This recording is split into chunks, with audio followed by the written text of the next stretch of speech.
اعوذ باللہ السمیع العلیم من الشیطان الرجیم بسم اللہ الرحمن الرحیم. اچھا سر، سب سے امپورٹنٹ سوال آپ سے یہ ہے کہ ہمارے جو دین کا ماخذ ہے جی یہ کیا ہے؟ کیونکہ کچھ لوگ کہتے ہیں جی قرآن اور سنت، اور کچھ لوگ کہتے ہیں جی قرآن اور سنت کو سلف کے منہج پر، اور کچھ لوگ یہ کہتے ہیں کہ جی ہم اجماع کو بھی اور قیاس شرعی کو بھی مانتے ہیں جو قرآن اور حدیث کے خلاف نہ ہو. اس کے بارے میں تھوڑا آپ ذرا بریف کریں. الحمدللہ رب العالمین والصلاة والسلام علی رسول الامین. اصل بات یہ ہے کہ دین کا بنیادی جو ماخذ ہے وہ قرآن اور حدیث ہے، اللہ اور رسول کی بات.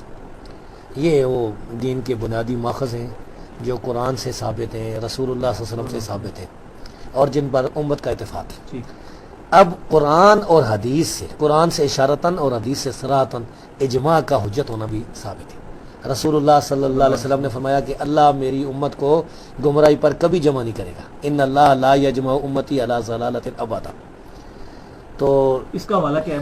مستدرک الحاکم میں دوسری کتابوں میں ہے. مستدرک کی روایت جو ہے اس کی سند سے ایک اور روایت بھی صحیح ملی ہے المعجم الکبیر طبرانی میں. ٹھیک ہے. اچھا، تو اس سے اجماع کا حجت ہونا بھی ثابت ہوا. اجماع کی حجیت صحابہ کرام سے بھی ثابت ہے، سیدنا عمر رضی اللہ تعالیٰ عنہ سے، اسی طرح عقبہ بن عمر رضی اللہ تعالیٰ عنہ، ابو مسعود البدری رضی اللہ عنہ. تو یہ اب اجماع کو حجت ماننا اصل میں قرآن حدیث کو ماننا ہے. قرآن حدیث سے اس کا ثبوت نکالنا. جو چیز قرآن اور حدیث سے مل جائے تو اس کو ماننا تو صحیح ہے. تو یہ تین دلیلیں جو یہ اصل دلیلیں دین کی، یہ ہے وہ بنیادی دلیلیں ہیں جن کو ہم مانتے ہیں، اور باقی بھی حنفی، شافعی، مالکی، حنبلی. سر یہ کیسے پتہ چلے گا کسی چیز پہ اجماع ہو گیا ہوا ہے؟ یہ بعد میں بتائیں گے نا. اچھا، اب اجماع کی تفصیل وغیرہ بعد میں بتائیں گے. دوسری بات یہ ہے کہ آپ کا سوال تھا کہ سلف صالحین کے فہم پر، تو ہم یہ دیکھتے آئے ہیں کہ قرآن حدیث سے استدلال گمراہ فرقے بلکہ مرتدین بھی کرتے آئے ہیں. خوارج نے قرآن کریم کی آیتیں پڑھ کر صحابہ کو کافر قرار دیا. قدریہ نے قرآن کریم کی آیتیں پڑھ کر تقدیر کا انکار کیا. اسی طرح اور بھی. تو ان لوگوں کی رکاوٹ کے لیے ہمارے پاس صرف یہی راستہ ہے جو کہ رسول اللہ صلی اللہ علیہ وسلم کے صحابہ اور تابعین جن کے رسول اللہ صلی اللہ علیہ وسلم کے صحابہ کے سامنے یعنی دین آیا، قرآن نازل ہوا، رسول اللہ صلی اللہ علیہ وسلم موجود تھے، تو انہوں نے آپ کو دیکھا قرآن پر عمل کرتے ہوئے، دین پر عمل کرتے ہوئے. انہوں نے جس طریقے سے سمجھائے، صحابہ نے، تابعین نے، تبع تابعین نے، اس طریقے کو ہم سلف کا فہم کہتے ہیں. اچھا، اس کی دلیل وہ بھی ہو سکتی ہے کہ سیدنا علی رضی اللہ تعالیٰ عنہ نے ایک دفعہ فرمایا تھا کہ رسول اللہ صلی اللہ علیہ وسلم ہمیں کوئی خاص چیز نہیں دے کے گئے. بخاری کی جو روایت، یعنی جو ہے قرآن چھوڑے کتاب اللہ. اور پھر انہوں نے فرمایا کہ یہ صحیفہ جو ان کے پاس تھا جس میں کچھ باتیں لکھی ہوئی تھی، اور فرمایا الا فہم القرآن، یعنی قرآن کا فہم جو ہے نا ہمارے پاس ہے، یا یعنی جس طرح ایک آدمی کو قرآن کا فہم عطا کیا جاتا ہے، تو قرآن کا فہم صحابہ کے پاس تھا. اسی طرح سنن نبی داؤد کے اندر، کتاب و سنہ کے اندر ایسی روایات موجود ہیں جن میں عمر بن عبدالعزیز رحمہ اللہ نے کہا تھا کہ یہ جو تم قرآن کی آیتیں پڑھ کے تقدیر کا انکار کرتے ہو نا، یہی آیات اگلے علماء پڑھ کے تقدیر کے بات کرتے تھے. ہاں، تو تم نے کدھر سے؟ اس وجہ سے ہم کہتے ہیں کہ سلف کا جو فہم ہے اس فہم پر اگر ہم عمل کریں گے تو اس طرح کا طریقے سے دین پر عمل ہوگا جس طریقے سے رسول اللہ صلی اللہ علیہ وسلم نے عمل کیا.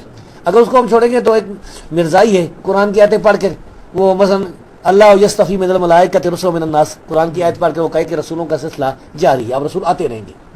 ہاں، تو یہ بنیادی بات ہے. اچھا، اب آ گئی پانچویں بات، وہ یہ کہ اجتہاد یا قیاس. تو ہم کہتے ہیں کہ بھائی اجتہاد کرنا چاہیے. اجتہاد ایک مسئلے میں اگر قرآن حدیث ہمارے پاس موجود نہیں یا اجماع کا ہمیں علم نہیں ہے تو اس مسئلے میں ہمارے لیے اجتہاد کا کرنا جائز ہے. اگر کوئی نہیں کرتا تو اس کی مرضی ہے. اس کی مثال وہ بیان کرتے ہیں کہ رسول اللہ صلی اللہ علیہ وسلم نے صحابہ کے ایک جماعت کو حکم دیا تھا کہ آپ نے نماز بنو قریظہ یعنی عصر کی نماز جو ہے نا نہیں پڑھنی مگر بنو قریظہ میں جا کر. تو وہ جب گئے نا تو راستے میں عصر کا وقت ہو گیا. ایک گروہ نے اجتہاد کیا، انہوں نے کہا کہ یہ آپ کا مقصد یہ تھا کہ جلدی جانا چاہیے، تو انہوں نے راستے میں نماز پڑھ لی. ایک گروہ نے کہا کہ نہیں، حدیث کے جو الفاظ ہیں اس پر عمل کرنا ہے، ظاہر حدیث پر عمل کیا. تو انہوں نے دونوں گروہوں کو رسول اللہ صلی اللہ علیہ وسلم نے تنقید نہیں کی، برا نہیں کہا. تو دونوں مصیب تھے. تو اس سے اور دوسری جو دلائل ہیں اس سے ثابت ہوتا ہے کہ اجتہاد کرنا جو ہے وہ جائز ہے. اب اجتہادی قسم میں کبھی قیاس ہوگا ایک مسئلے میں، جس طرح نبی کریم صلی اللہ علیہ وسلم کے پاس ایک آدمی آیا نا جس کا بیٹا جو ہے وہ پتہ نہیں کالے کس طرح رنگ کا تھا، تو آپ نے فرمایا تیرے اونٹ نہیں ہے. ہاں، تو وہ مشہور تو یہ اس میں بھی وہ کہتا ہے کہ رنگ کھینچ گئی ہوگی، تو رنگ کھینچ. تو بھائی یہ باتیں ہیں ہاں جی. سر اجماع کیسے ثابت ہوگا کہ کسی معاملے میں اجماع ہو گیا ہوا ہے؟ اجماع کے دو طریقے. اچھا. ایک تو جو علماء حق ہے، علماء اہل سنت ہیں، کتاب و سنت کے جو ماہر ہیں، انہوں نے اگر صلاح کی کہ اس مسئلے میں اجماع ہے تو ایک تو طریقہ یہ دس ہم اجماع دیں گے. اس پر علماء کرام نے کتابیں لکھی. مثلا امام محمد بن ابراہیم ابن المنذر النیسابوری آج سے تقریباً 900 سال پہلے گزرے. 900 نہیں بلکہ 1000 سال سے پہلے، 1000 سال سے پہلے، 1100 سال سمجھ لیں، 1100 سال پہلے وہ گزرے ہیں، یعنی چوتھی صدی کے شروع میں، آخر سے پہلے تھے. انہوں نے کتاب الاجماع لکھی ہے جو ہمارے پاس موجود ہے، عربی میں بھی چھپی ہوئی ہے، اردو میں بھی ترجمہ ہو گیا اس کراچی سے. ہاں وہ آپ کو ضرور خرید لیجیے گی، بہت اچھی کتاب ہے اور اس پر اتفاق بھی ہے. اس طرح ابن تیمیہ نے کتاب الاجماع لکھی ہے، ابن حزم نے کتاب الاجماع لکھی ہے. ایک دو طریقہ یہاں سے مل جاتا ہے. دوسرا طریقہ یہ ہے کہ جو کتابیں ہیں نا ہماری حدیث کی اور دوسری، ان میں اجماع کا مل جاتا ہے. مثلا علماء کہتے ہیں اس مسئلے پر اجماع ہے. دو طریقے ہو گئے. تیسرا طریقہ یہ ہے کہ کسی مسئلے میں آپ علماء کرام کی جو آراء ہیں ان کی تحقیقات اکٹھی کریں نا، جب اس کے مقابلے میں کچھ بھی نہ ملے تو آپ یہ دعویٰ کر سکتے ہیں کہ یہ اجماع ہے. سر اجماع میں اہل علم کا اجماع ہونا ضروری ہے یا معتزلہ تو ہمیشہ ہر معاملے میں اختلاف کرتے آئے ہیں؟ اہل حق کا ہونا ضروری ہے. اگر معتزلہ خوارج جتنے اہل بدعت ہیں انہوں نے اختلاف کیا تو ان کی کوئی حیثیت نہیں. کوئی ایسے نہیں. ان کی کوئی اچھا اجماع صرف صحابہ تک ہے یا بعد میں قیامت تک جاری ہے؟ قیامت تک جاری ہے. قیامت تک جاری ہے. جب جس طرح کہ ابھی اجماع ہوا ہے مرزائیوں کے کافر ہونے پر، قادیانیوں کے کافر ہونے پر پاکستان میں جو ہوا تھا نا، اس پر امت کا اجماع ہے. لیکن سر یہ تو نص ہے نا. نہیں، نص تو یہ ہے کہ ختم نبوت النص ہے نا، لیکن جو تخصیص ہے نا کہ قادیانی فرقہ جو ہے یہ احمدی قادیانی یہ کافر ہے. ہاں یہ تو اجماع بھی ہوا ہے. اچھا سر اس طرح کا اجماع دو قسم کے ہو سکتے ہیں. ایک نص پر بھی اجماع ہوتا ہے، واضح نص پر، یعنی مثل ختم نبوت والی، اور ایک جو ہے وہ اس پر بھی ہوتا ہے کہ نص موجود نہیں ہے. مثال کے طور پر اب نمازی جو ہے نماز میں اگر کہہ لگا کر ہنسے، صحیح حدیث کوئی نہیں کہ اس کا کیا مسئلہ ہے. صحیح ہے. اجماع یہ ہے کہ اس کی نماز ٹوٹ جاتی ہے. وضو کے بارے میں اختلاف ہے، حنفی کہتے ہیں وضو ٹوٹ جاتا ہے، وہ وضو بھی کہتے ہیں. ہاں لیکن اس پر اختلاف ہے. اہل حدیث کہتے ہیں کہ وضو ہی ٹوٹتا ہے، لیکن اس پر اجماع ہے کہ نماز جو ہے نا ٹوٹ جاتی ہے، اس کو نماز والے پڑھنی پڑی. اسی طرح اور بھی ہے. تو وہی اجماع کہ یعنی یا تو ہم اکٹھا کریں ان کے بارے میں اور کسی کا اختلاف نہ ملے نا، یہ کمزور طریقہ ہے، لیکن یہ آخری قسم اجماع کی. سر کچھ سلفی عالم ہیں جو کہ اجماع کا مطلقاً انکار تو نہیں کرتے، لیکن وہ کہتے ہیں کہ جی اجماع ثابت ہی کوئی نہیں کسی چیز کے اوپر. یہ ہے اتنا مشکل کام ہے کہ آپ اجماع کے اوپر کہ جی سارے صحابہ کسی کام میں متفق ہو گئے تھے، یہ رپورٹ ہونا ہی بڑا مشکل ہے. وہ لوگ اب کیا یہ ان کی غلطی ہے. ہاں یہ ان کی یہ بڑی غلطی ہے، بہت بڑی غلطی ہے. وہ تو اللہ تبارک و تعالیٰ جانے، وہ جس کو معاف کرتا ہے، ان کی بہت بڑی غلطی ہے. سر یہ نیکسٹ سوالات کے جواب ہیں تھوڑے مختصر دیں آپ جی، اور کوشش کریں سوال کو ریپیٹ بھی کر لیا کریں. جی اس میں یہ ہے کہ دوسرا سوال یہ ہے کہ الرحمن علی العرش استوا کا جو عقیدہ ہے اللہ تعالیٰ کے عرش پر ہونے کے بارے میں، جی یہ سلف سے بھی ثابت ہے اور الحمدللہ قرآن کی کتنی آیات ہیں.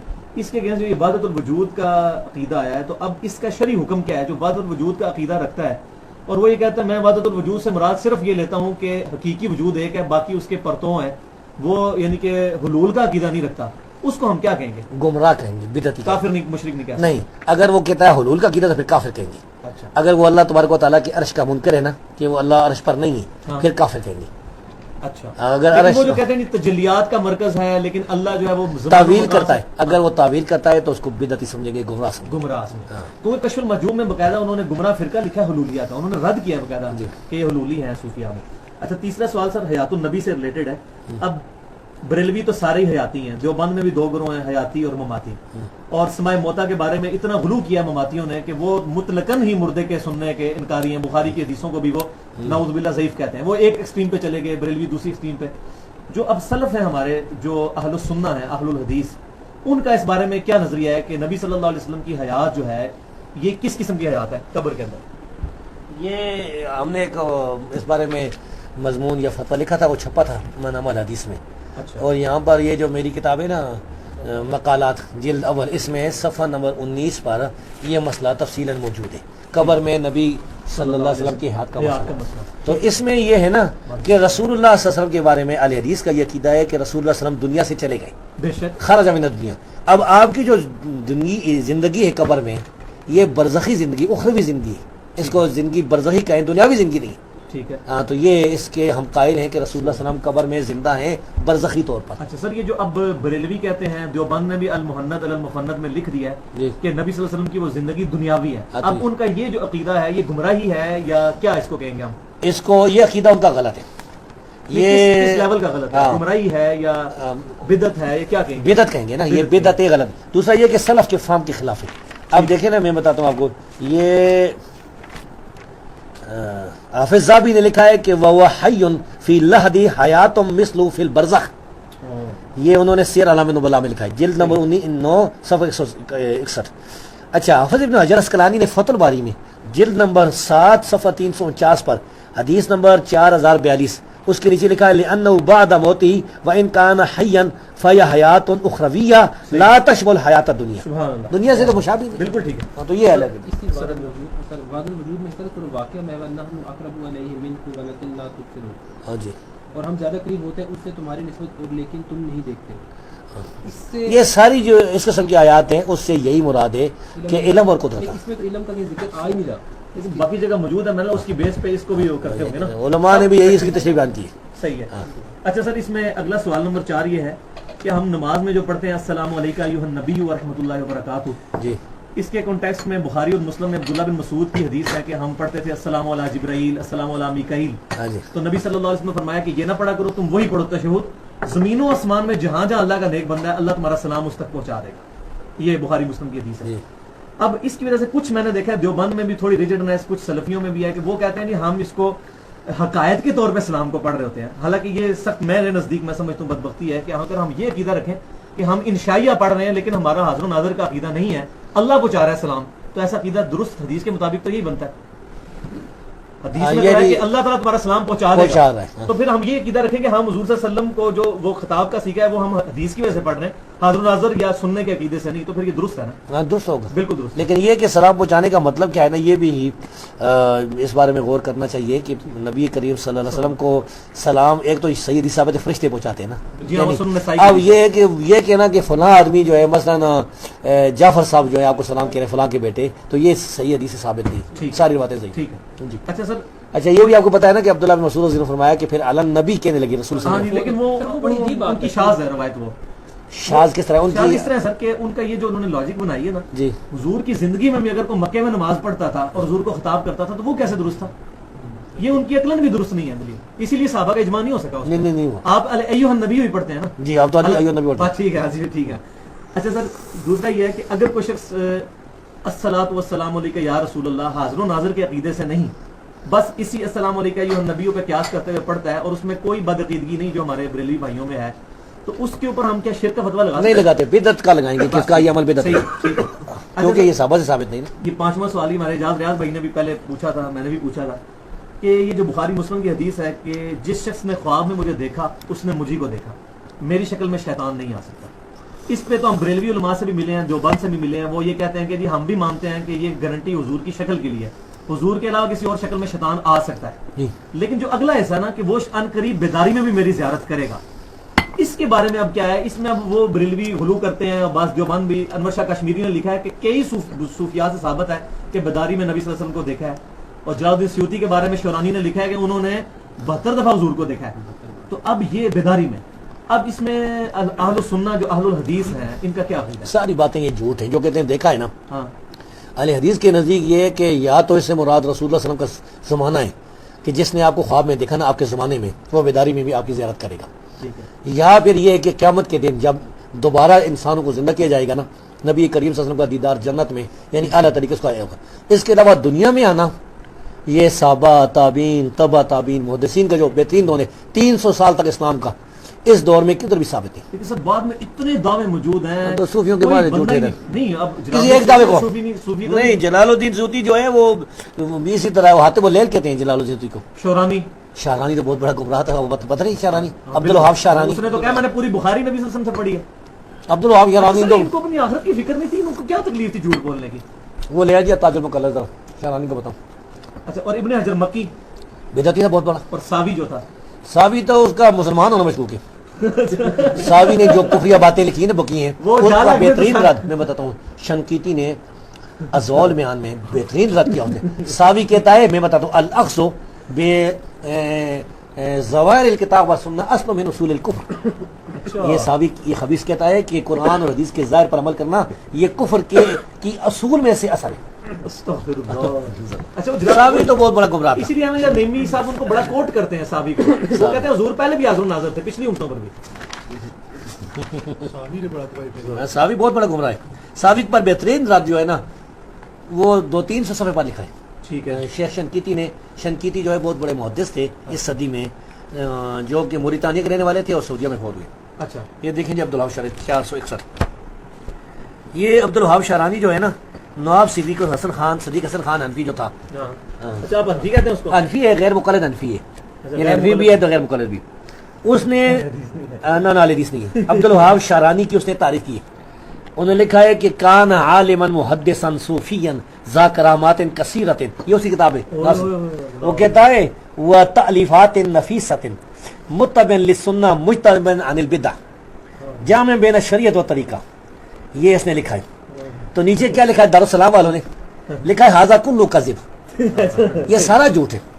بل من طالع کتبہ مثل البحر المورود فی الماسک والاعود والطبقات علم انه رجل خرافی مبتدع ضال وکتب مشہونہ من الشرک والخرافات والازالیل وقد طالعت کثیر منها. تو اسی کتاب میں خود پڑھا طبقات میں کہ وہ کہتا ہے کہ ایک پیر تھا وہ گدی کے ساتھ بدفعلی کرتا تھا.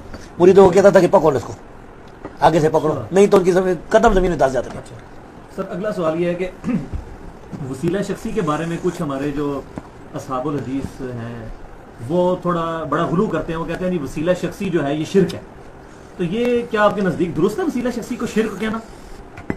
نہیں, ایک ہوتا ہے زندہ آدمی اس کی دعا کا وسیلہ نا, نہیں فوت شدہ کسی فوت شدہ, ہاں اس کو بدعت کہتے ہیں. صحیح ہے کہ اہل حدیث علماء جو ہے بدعت کہتے ہیں.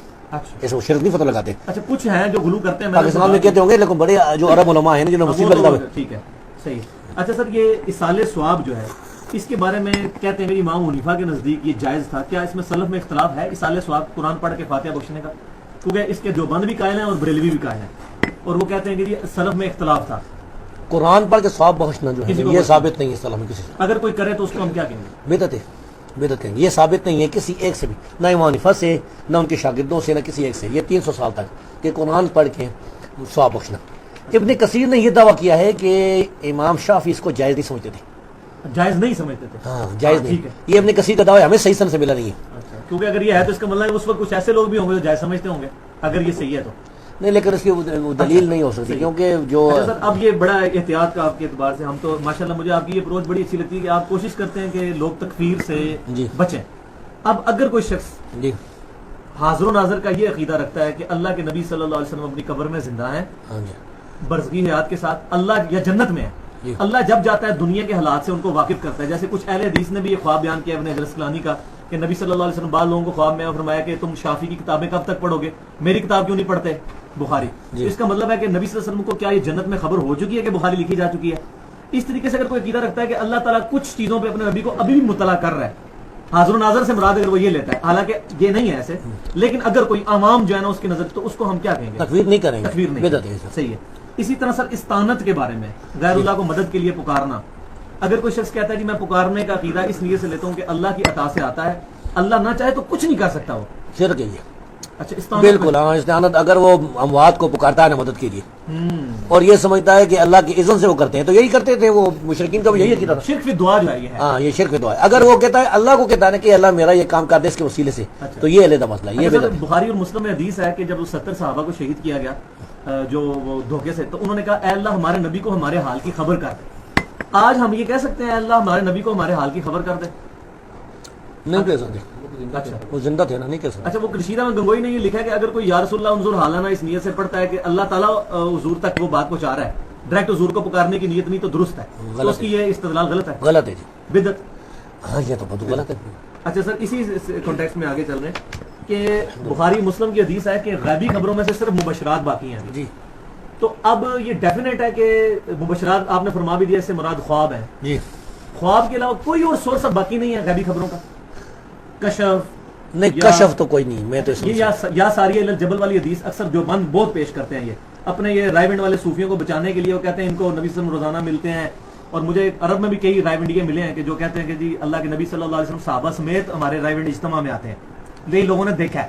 مطلب میں تو خود دیوبندیوں میں گھسا تھا. 3 تو بریلوی بھی یہ کہتے ہیں, ان کا کیا گناہ ہے؟ وہی طاہر القادری صاحب, اسی لیے جناب ہم نے 15 سال بریلویت میں گزار کے ہم 3 مہینے بھی دیوبندیت میں نہیں گزار سکے. ہمیں پتہ چل گیا وہی گند ہے. گاندے. ٹھیک ہے, تو یہ اب اس طرح کے عقیدہ رکھنا, یہ کشف کرامات کے بارے میں تھوڑا بتا دیں. کرامت جو ہے, کرامت جو یعنی ثابت ہونا, اس کو اہل سنت مانتے ہیں, جس کا صحیح واضح ثبوت ہو, جو ثابت ہو جائے نا. مثال کے طور پر جو ہمارے یہاں اسماء الرجال کتابیں, اگر صحابہ تابعین تبع تابعین کے دور میں, یا اور مثال کے طور پر یہ ثابت ہے کہ ایک حنفی نوجوان نے سیدنا ابو ہریرہ رضی اللہ تعالیٰ عنہ کو برا کہا تھا, تو اوپر سے چھت سے سانپ گرا تھا اس کے پیچھے, وہ بھاگنے لگا, تو لوگوں نے کہا توب, تو اس نے جب توبہ کی سانپ غائب ہوا.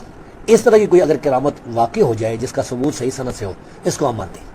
اچھا, اس کے علاوہ یہ کرامت کہ وہ آدمی جو ہے وہ مثلا یہاں بیٹھا ہوا ہے اور مرید جو ہے اس کا جہاز ڈوب رہا ہے اور اس کو پکارتا ہے, کہ تو یہ کندھا لے کے نکالتا ہے اور کندھا چھیڑ جاتا ہے. ہاں ہاں جی, جو یہ سارا یہ جو کئی رائے ونڈ والے ملے ہیں, وہ کہتے ہیں بعض کا حاجی عبد الوہاب صاحب نے رائے ونڈ پہنچنا ہوتا ہے, 15 منٹ رہ جاتے ہیں پنڈی سے, تو وہ ڈرائیور کو کہتے ہیں آنکھیں بند کرو, تو 15 منٹ بعد رائے ونڈ گاڑی اتر جھوٹ جاتی ہے یہ سارا. اچھا, جھوٹ ہے. بالکل جھوٹ. اچھا سر, یہ بتائیں کہ یہ جو کرامت اور استدراج میں ہم فرق کیسے کرے گا ایک عام آدمی؟ ایک عام آدمی تو دیکھتا ہے اس بندے کی داڑھی ہے, اس نے ماما پہنا ہوا ہے, کرامت ظاہر ہوگی, اعلیٰ عقیدہ اس کا شرکیہ ہوتا ہے.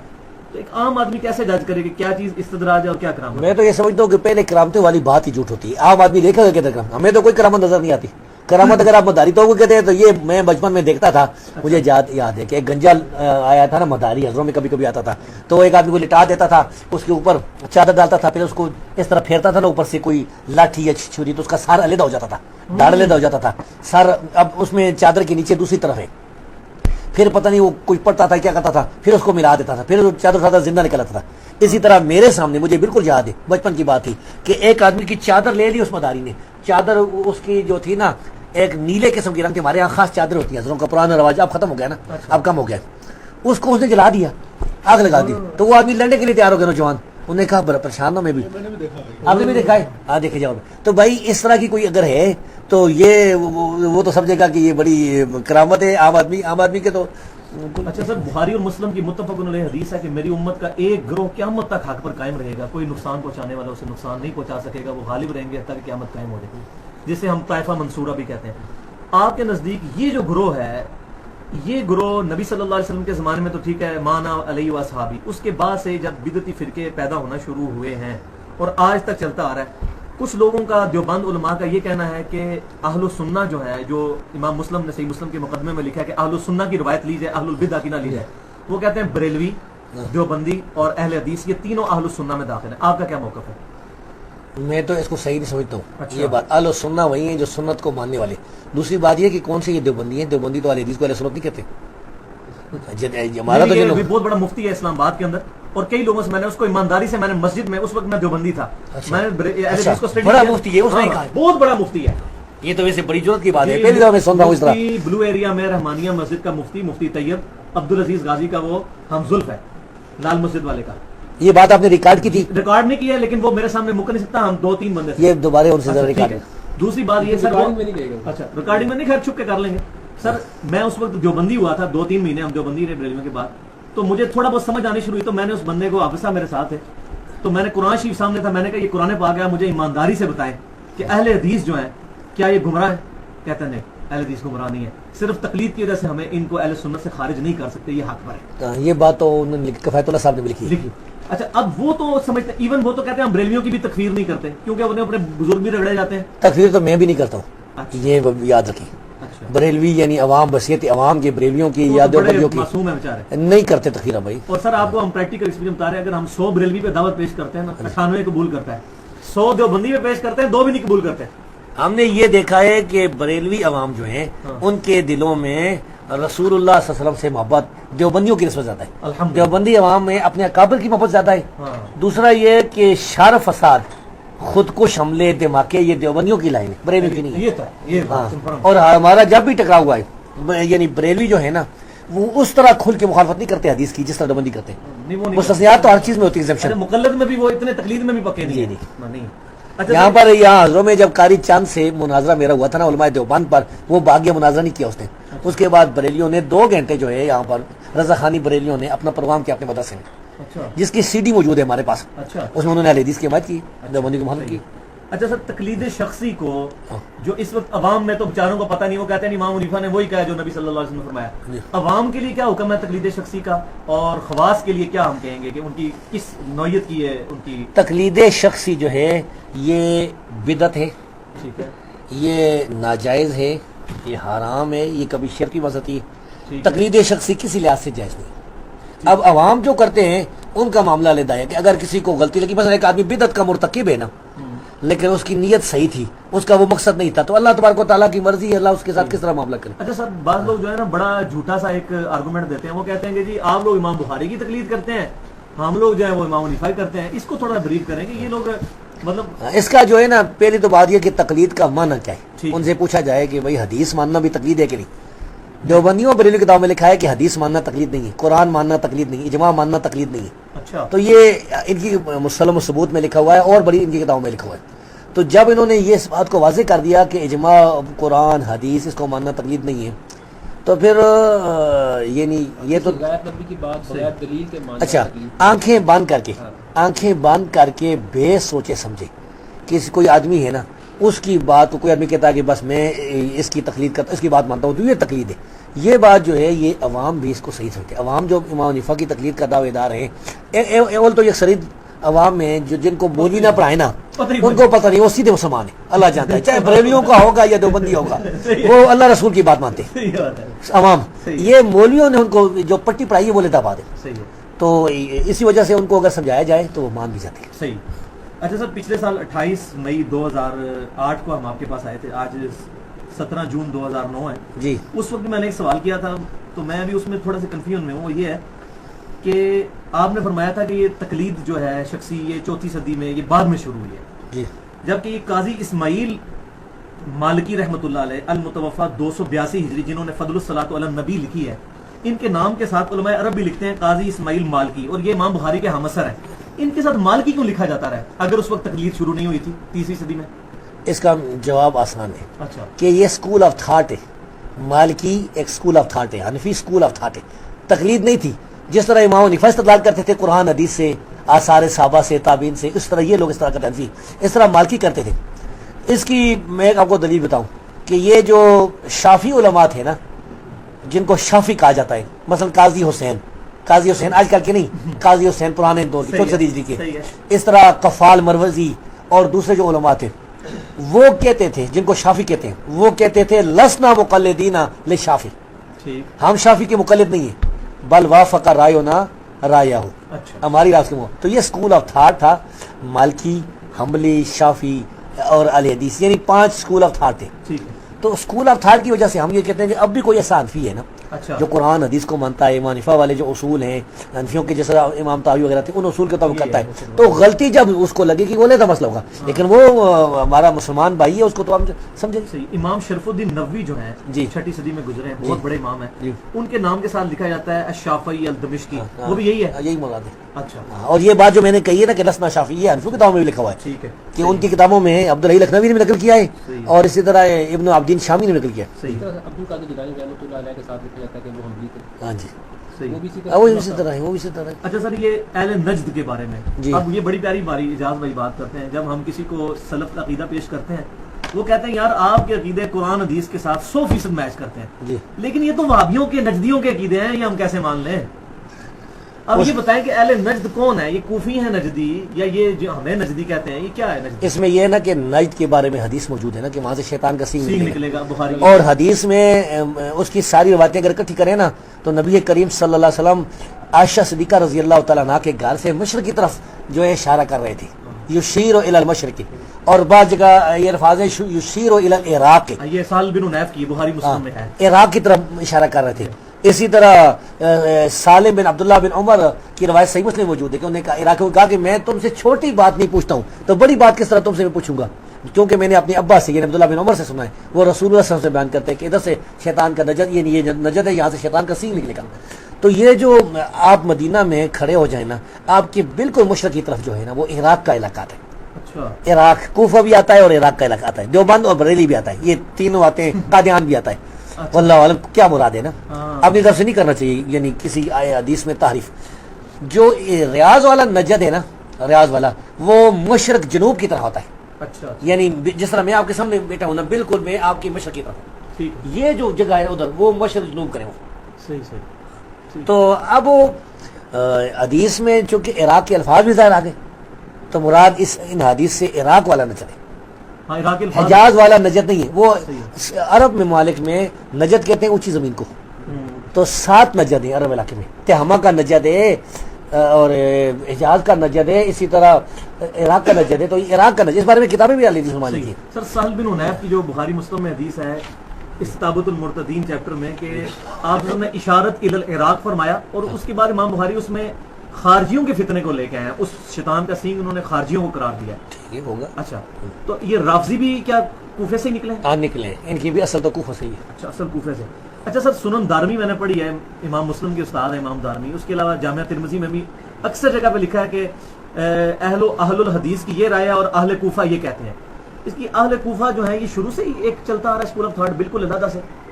اہل کوفہ یہ کس کو کہتے شروع ہیں؟ میں جو ہے نا اہل کوفہ جو تھے نا، کون تھے؟ ابراہیم نخعی تھے یا یہ اس میں اچھے لوگ بھی اہل سنت علماء بھی تھے، جس طرح سفیان ثوری تھے، ابراہیم نخعی تھے، حماد بن نبی سلیمان تھے. حماد بن نبی سلیمان جو ہے وہ بدعتی ہو گئے تھے بعد میں. حماد بن نبی سلیمان کے استاد ہیں؟ استاد تھے، انہوں نے اہل سنت کو میں نے چھوڑ دیا تھا. عقیدوں میں یا اعمال میں؟ عقیدے میں. کیا مسلم میں کیا بات؟ مرجی ہو گئے تھے، مرجی. مرجی. اچھا، مرجیہ فرقے میں چلے گئے تھے. مرجیہ کے بارے میں تھوڑا بتا دینا. مرجیہ جو ایمان میں کمی بیشی کی قائل نہیں ہے اور حکمرانوں کے خلاف خروج کرنا جائز سمجھتے ہیں. یہ اس طرح کی بات امام حنیفہ کے بارے میں بھی ملتی ہے، پتہ نہیں وہ کہتے ہیں رجوع. یہ حافظ ابن حجر نے لکھا ہے یہاں پر تقریب و تہذیب میں، اچھا، تقریباً کہ لکھا ہے کہ حماد نبی سلیمان فقیہ صدوق لو اوہام، سچے فقیہ تھے، ان سے غلطی ہوئی ہیں. ورمی بالارجاء، ان پر مرجی ہونے کا اعتراض ہے.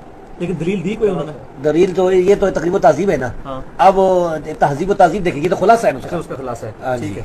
اچھا سر، خضر علیہ السلام کا قرآن میں واقعہ آیا ہے اور تخت بلقیس والا، یہ 2 واقعات کے اوپر پوری صوفیت کھڑی ہوئی ہے. جی. اب خضر علیہ السلام کا جو واقعہ ہے اس میں وہ کہتے ہیں جی دیکھو جی، ایک شیخ الاسلام جن کو یہ کہتے ہیں طاہر القادری صاحب بیان میں کہہ رہے ہیں دیکھو نبی نے ولی سے تعلیم حاصل کی. تو اب یہ حضرت خضر علیہ السلام نبی ہیں یا ولی ہیں، اور کیا یہ زندہ ہیں یا فوت ہو چکے ہیں؟ کیونکہ امام نووی کے بارے میں نے سنا ہے کہ حیات خضر کے وہ قائل تھے. یہ بات ٹھیک ہے؟ یہ مجھے نہیں پتا نبی کا، لیکن یہ پتا ہے کہ خضر علیہ السلام نبی تھے اور یہ کہ فوت ہو گئے. اس بارے میں نے ایک مضمون بھی لکھا ہے. اچھا، یہ رسالہ تو نہیں پڑھا جو جون والا رسالہ، اس میں جولائی والا رسالہ نہیں پڑھا؟ کیونکہ امام بخاری نے تو علیہ السلام کا لفظ استعمال کیا ہے حضرت خضر کے ساتھ. اس میں امت میں اختلاف ہے یا اختلاف ہے؟ جمہور علماء جو ہے نا محدثین وہ کہتے ہیں کہ فوت ہو گئے. فوت ہو گئے. ہاں سیدنا، یہ دیکھیں یہ ابھی آ رہا ہے جولائی میں، ہمارا رسالہ آپ نے لگایا ہوا ہے نا. ہاں ہاں الحمدللہ. یہ جو ہے اگر یہاں پر یہ ریکارڈ نہیں ہو سکے گا نا تو میں ہم آپ کو پہلے یہ دکھا دیں کہ یہ مضمون جو کتنے بس ٹھیک ہے انشاءاللہ یہ کر لیں گے، اس کو اسٹڈی کر لیں گے. اس میں سلطان نور الدین لگی کا واقعہ بھی، وہ جو کہتے ہیں نا نبی کریم صلی اللہ علیہ وسلم کا جسم یہ واقعہ کیا ہے؟ ثابت نہیں ہے، یہ بھی تحقیقی ہے. اس میں یہ ویسے نقل سمودی نے کیا ہے؟ سمودی نے کیا ہے، میں نے سمودی سے لیا ہے، پھر سمودی کو بتایا کہ کب پیدا ہوا تھا. یہ واقعہ تو اس سے پہلے کا ہے. اچھا، یہ واقعہ بڑا امپورٹنٹ تھا، ہم چاہ رہے تھے اس کی تحقیق ہو چکی ہے بس. سر تخت بلقیس والے واقعے جیسے آپ نے رسالہ لگایا ہوا ہے نا. ہاں جی لگایا ہوا ہے. ہاں یہ رسالہ ہمارا نہ چھوڑے کبھی. ہمارے پاس وہ آتا بھی، میں غلام مصطفیٰ ظہیر صاحب کے ساتھ ہوتے ہیں تو ان کے پاس آپ کا بھیجتے بھی ہیں. اور دوسرا یہ کہ آپ کے پاس میرے پرانے رسالے بھی سارے ہیں نا. سارے ہیں، اس کی کمپیوٹر پہ کاپی بھی ہے. بس ٹھیک، جب ضرورت پڑتی ہے ہم وہ حصہ لے کے پرنٹ نکال لیتے ہیں، بڑا فائدہ ہے اس کا. ٹھیک ہے. اچھا سر، یہ جو اس میں ہے تخت بلقیس والے واقعے میں وہ کہتے ہیں جو ولی جو ہے اس نے پلک جھپکنے سے پہلے یہ کہیں موجود ہے کہ وہ ولی تھا، فرشتہ تھا، کیا تھا؟ نہیں، یہ کوئی موجود نہیں ہے. بنی اسرائیل کی روایات ہے کہ وہ عاصم بن برخیہ تھا، لیکن یہ بھی کوئی پتہ نہیں. اور اگر وہ ہو بھی تو اس کا کوئی ثبوت نہیں کہ وہ نبی نہیں تھا. اچھا، اس زمانے میں تو نبی بہت سے آتے تھے، ایک وقت میں بے شمار نبی ہوتے تھے. معجزہ بھی ہو سکتا ہے. ہاں یعنی یہ بھی ہو سکتا ہے نا کہ اس کے پاس علم من الکتاب تھا نا، کتاب کا علم تھا نا، ہو سکتا ہے وہ نبی ہو. ٹھیک ہے. ہاں کتاب من الکتاب. اچھا سر، یہ جو قرآن پاک میں آتا ہے وسلموا تسلیما، نبی صلی اللہ علیہ وسلم پر درود اور خوب سلام بھیجو، سلام کے اوپر زور ہے. اب یہ ہے کہ عام لوگ یہ کہتے ہیں کہ جی ہم درود ابراہیمیہ اور درود پڑھتے ہیں تو سلام کے اوپر ہم توجہ نہیں دیتے. تو کیا ہم یہ کہہ سکتے ہیں کہ ہمیں درود ابراہیمی کے ساتھ السلام علیکم ایھا النبی بھی عام حالت میں اگر ہم درود شریف پڑھیں تو یہ پڑھیں ساتھ؟ نہیں، اس کا کوئی ثبوت نہیں ہے. لیکن یہ ہے کہ سلام جو ہے نا، سلام کیسے بھیجیں پھر حضور صلی اللہ علیہ وسلم پر؟ اللہم صلی علی محمد، اللہ یعنی ایک تو یہ کہ صلی اللہ علیہ وسلم، یہ تو ٹھیک ہے، اس میں وہ بھی آ گیا، ثابت ہے حضرت عیسیٰ علیہ السلام کے لیے. تو باقی جو ہے کہ یہ یعنی سلم تسلیمہ، یہ دونوں سے مراد یہی نماز والا درود ہے. کیونکہ قرآن کریم کی اس آیت کی تشریح میں حدیثیں دیکھیں نا آپ نا، ہاں۔ بخاری مسلم کی، تو اس میں یہ نماز والا درود ہی جو ہے اس مراد کیونکہ وہ بخاری مسلم ہے کہ انہوں نے کہا ہم نے سلام سیکھ لیا ہے تو ہمیں درود بھی سکھائیں، درود سکھائیں۔ اس لیے یہ نماز کے ہاں۔ ساتھ۔ اچھا اگر کوئی شخص، میں نے ابن ماجہ میں پڑھا ہے صحیح سند کے ساتھ ہے کہ نبی صلی اللہ علیہ وسلم نے یہ تعلیم فرمایا اللہم صلی علی محمد وعلی آل محمد، بس اتنا۔ جی اس کے ساتھ اگر کوئی وبارک وسلم لگا لیتا ہے قرآنی حکم کو پورا کرنے کے لیے، اس کو ہم بدعتی تو نہیں کہیں گے؟ نہیں کہیں گے، لیکن یہ میرے خیال میں مل جائے گا یہ۔ آپ ایسا کریں نا کہ یہ درود کے بارے میں حافظ ابن قیم کتاب جو ہے وہ آپ کے پاس ہے کہ نہیں؟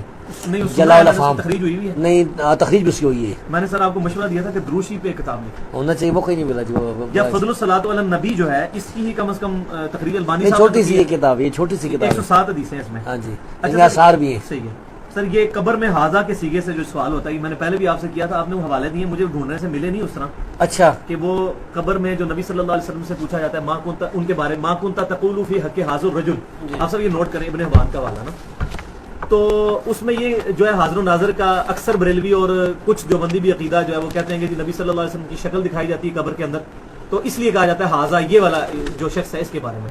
اس کو تھوڑا بریف کریں، اس سے لوگ جو ہے نا وہ کچھ رزلٹ ایسے نکالتے ہیں کہ حاضہ وہ کا- میری جو کتاب ہے نا اثبات عذاب قبر والی، وہ لے آؤ ذرا، یہ سر جو ابن حبان کا حوالہ تھا نا، یہ آپ ذرا وہ میں نکالتا ہوں، یہ بتا بھی دیں اس میں ہمیں،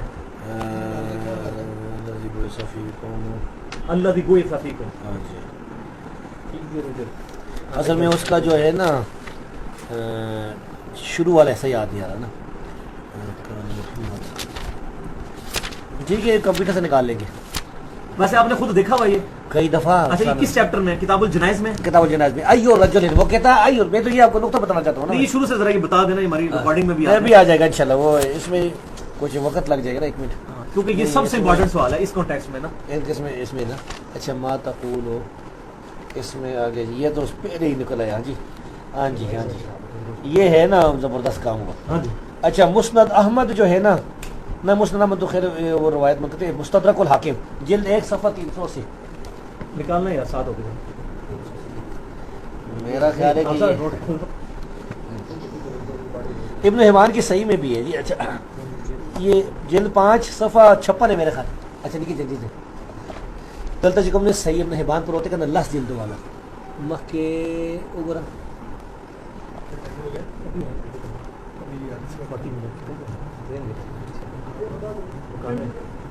نہیں دا صحیح ابن حبان نہ بلا نسخہ تھا، بلا نسخہ دلتا نشتا لس جلد والا،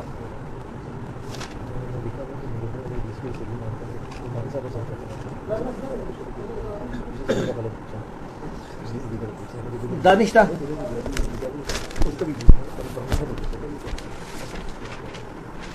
یہ مستدرک کا حوالہ نوٹ کریں، ہاں جی، ذرا خیر رشا، جلد نمبر 1 صفحہ 380، حدیث نمبر 1403، اس میں لکھا ہے کہ نبی کریم صلی اللہ علیہ وسلم نے فرمایا، اس فیقال له، اس مریض کو کہا جاتا ہے، ما تقول فی ھذا الرجل الذی کان فیکم، اس آدمی کے بارے میں تو کیا کہتا ہے جو تمہارے درمیان تھا، اچھا۔ وما یعنی تمہارے درمیان یعنی ہے، وماذا تشهد بی علیہ، اور تو کیا گواہی دیتا ہے، فیقول، تو وہ کہتا ہے ایو رجل، اچھا، کون سا آدمی، یہ دیکھیں نا، یہ دیکھیں آپ، تو مفتی احمد یار نعیمی نے لکھا ہے ہاں جا الحق نامی کتاب میں کہ اگر اللہ کے رسول دکھائے نہ جاتے وہ کہتا کون سا آدمی، صحیح ہے، دیکھا یہ رجل، آئیے ذرا اس کو کر دیں۔ ٹھیک ہے، یہ ہو گیا، یہ ہو گیا، ٹھیک ہے، ٹھیک ہے، فیقولون، ٹھیک ہو گیا۔ اچھا اعظم بھائی، یہ جلد نمبر 5 صحیح ابن حبان جو 10 جلد والا نسخہ ہے الاحسان کا، صفحہ 56 ذرا دیکھو ادھر لکھی کہ نہیں، سر حاضہ کا سیگا غائب کے لیے بھی استعمال ہوتا ہے؟ غائب کے لیے بھی ہو سکتا ہے، جس طرح کے جس طرح کے عبداللہ بن عمر رضی اللہ تعالیٰ عنہ نے فرمایا تھا، انا بایعنا ھذا الرجل، ہم نے اس آدمی کی بیعت کی ہے اللہ اور رسول کی یعنی اطاعت پر۔ جب بغاوت کی نا اہل مدینہ نے تو عبداللہ بن عمر رضی اللہ عنہ نے بیعت نہیں توڑی تھی یزید کی، یزید شام میں تھا، حاضہ کا، ہاں تو حاضر کا۔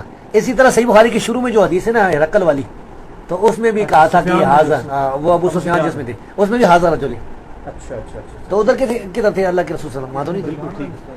نہیں میں نے یہ کہتا 10 جلد والا اس کا، اس کو تو ہاتھ بھی نہ اس میں لگا، تو یہ کہہ سکتے ہیں کہ اللہ کے رسول کا ذکر ہو رہا تھا، اس میں اگر حاضہ کہہ دیا تو اچھا ہاں تو ادھر بھی تو ذکر ہو رہا ہے، بعد میں وہی ہے۔ اچھا سر یہ بتائیں کہ اس کی 6ٹھی جلد لے کے آیا نا، 5ویں جلد، چلیں یہ ٹھیک ہے، ویسے 5ویں کا جلد۔ بھی والا ہو گیا، 56 نمبر کا سر یہ اگلا سوال یہ اگر مل جائے تو اور زیادہ بہتر ہے. مستدرک سے پہلے کی روایت ہے نا. ٹھیک ہے. مستدرک مستدرک الحاکم ہے نا وہ. ہاں مجھے یاد نہیں ہوتا ادھر وہ جگہ ہے نا. اچھا 56 میں نہیں ہے. اچھا اصل میں یہاں پر پانی گر گیا ہے. یہ چونکہ میرا یہ کل بھی نسخہ ہے نا. یہ ابھی چھپی نہیں کتاب. یہ عذاب قبر پر. اچھا اچھا جی یہ ہے. اچھا جی یہ جو ہے نا جلد 5 یہ 56 ہے 86 ہے کیا ہے پتہ نہیں. اچھا جی یہ نہیں تو اس کی فہرست بھی لیں ذرا. فہرست لیں نا. مطلب شامل نہیں جائے گا. ہاں آپ کو مل جائے گی انشاءاللہ. مکبہ شاملہ میں. ٹھیک. ہاں. اچھا لیکن دیکھنے کی کوشش کرتے ہیں کہ شاید مل جائے نا یہاں سے. ان المیتہ مجھے لکھا جائے ان المیتہ. ان المیتہ کیونکہ اس پر حکم بھی آپ کو بتا دیں گے. روایت صحیح ہے نا. حکم امام زاہبی کا یہ ابن مان ہے. اچھا 5:48 ہوتا لیکن یہ کھلا رہی. اچھا سر یہ زاہبی نے اس حدیث کو صحیح کہا ہے جو آپ نے مستدرک کی پڑھی ہے؟ زبی نے کچھ کہا ہے شرط مسلم پر. یہ کیا لکھا ہے جی علی شرط تاب و حماد بن سلمہ. نہیں، موافقت کی ہے امام یہ صرف بخاری یہ کہا ہے علی شرط مسلم کہ مسلم کی شرط پر ہے یہ روایت. اچھا جی یہ 48 ہے نا. تو 48 پر تو نہیں ہے. یہ پیچھے آئے. یہ کیا ہے جی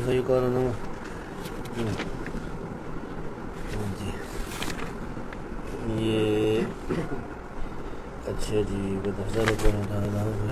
چلو یہ سب یہ مل گئی. یہ ہے جی حدیث نمبر 3103. یہ اب تحقیق کا نسخہ لکھیں.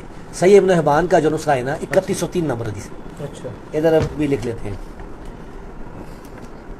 صحیح الاحسان 3103. 3103 پر ابھی وہ حکم جو ہے نا آپ کو محققین کا بتا دیتے ہیں کہ یہ روایت کیسی ہے. اچھا یہ بھی ایک حوالہ لکھا ہوا ہے کہ حافظ ابن حجر بھی کہتے ہیں کہ وہ یہ بات یعنی بے دلیل ہے نا. عسقلانی قبر میں نبی کریم صلی اللہ علیہ وسلم کا دکھایا جانا جو ہے اسقلانی کا کیا ہے نظریہ اس پہ؟ وہ کہتے ہیں کہ یہ بات بے دلیل ہے. اچھا ابن اسقلانی نے بھی یہ لکھا. ہاں ٹھیک ہے.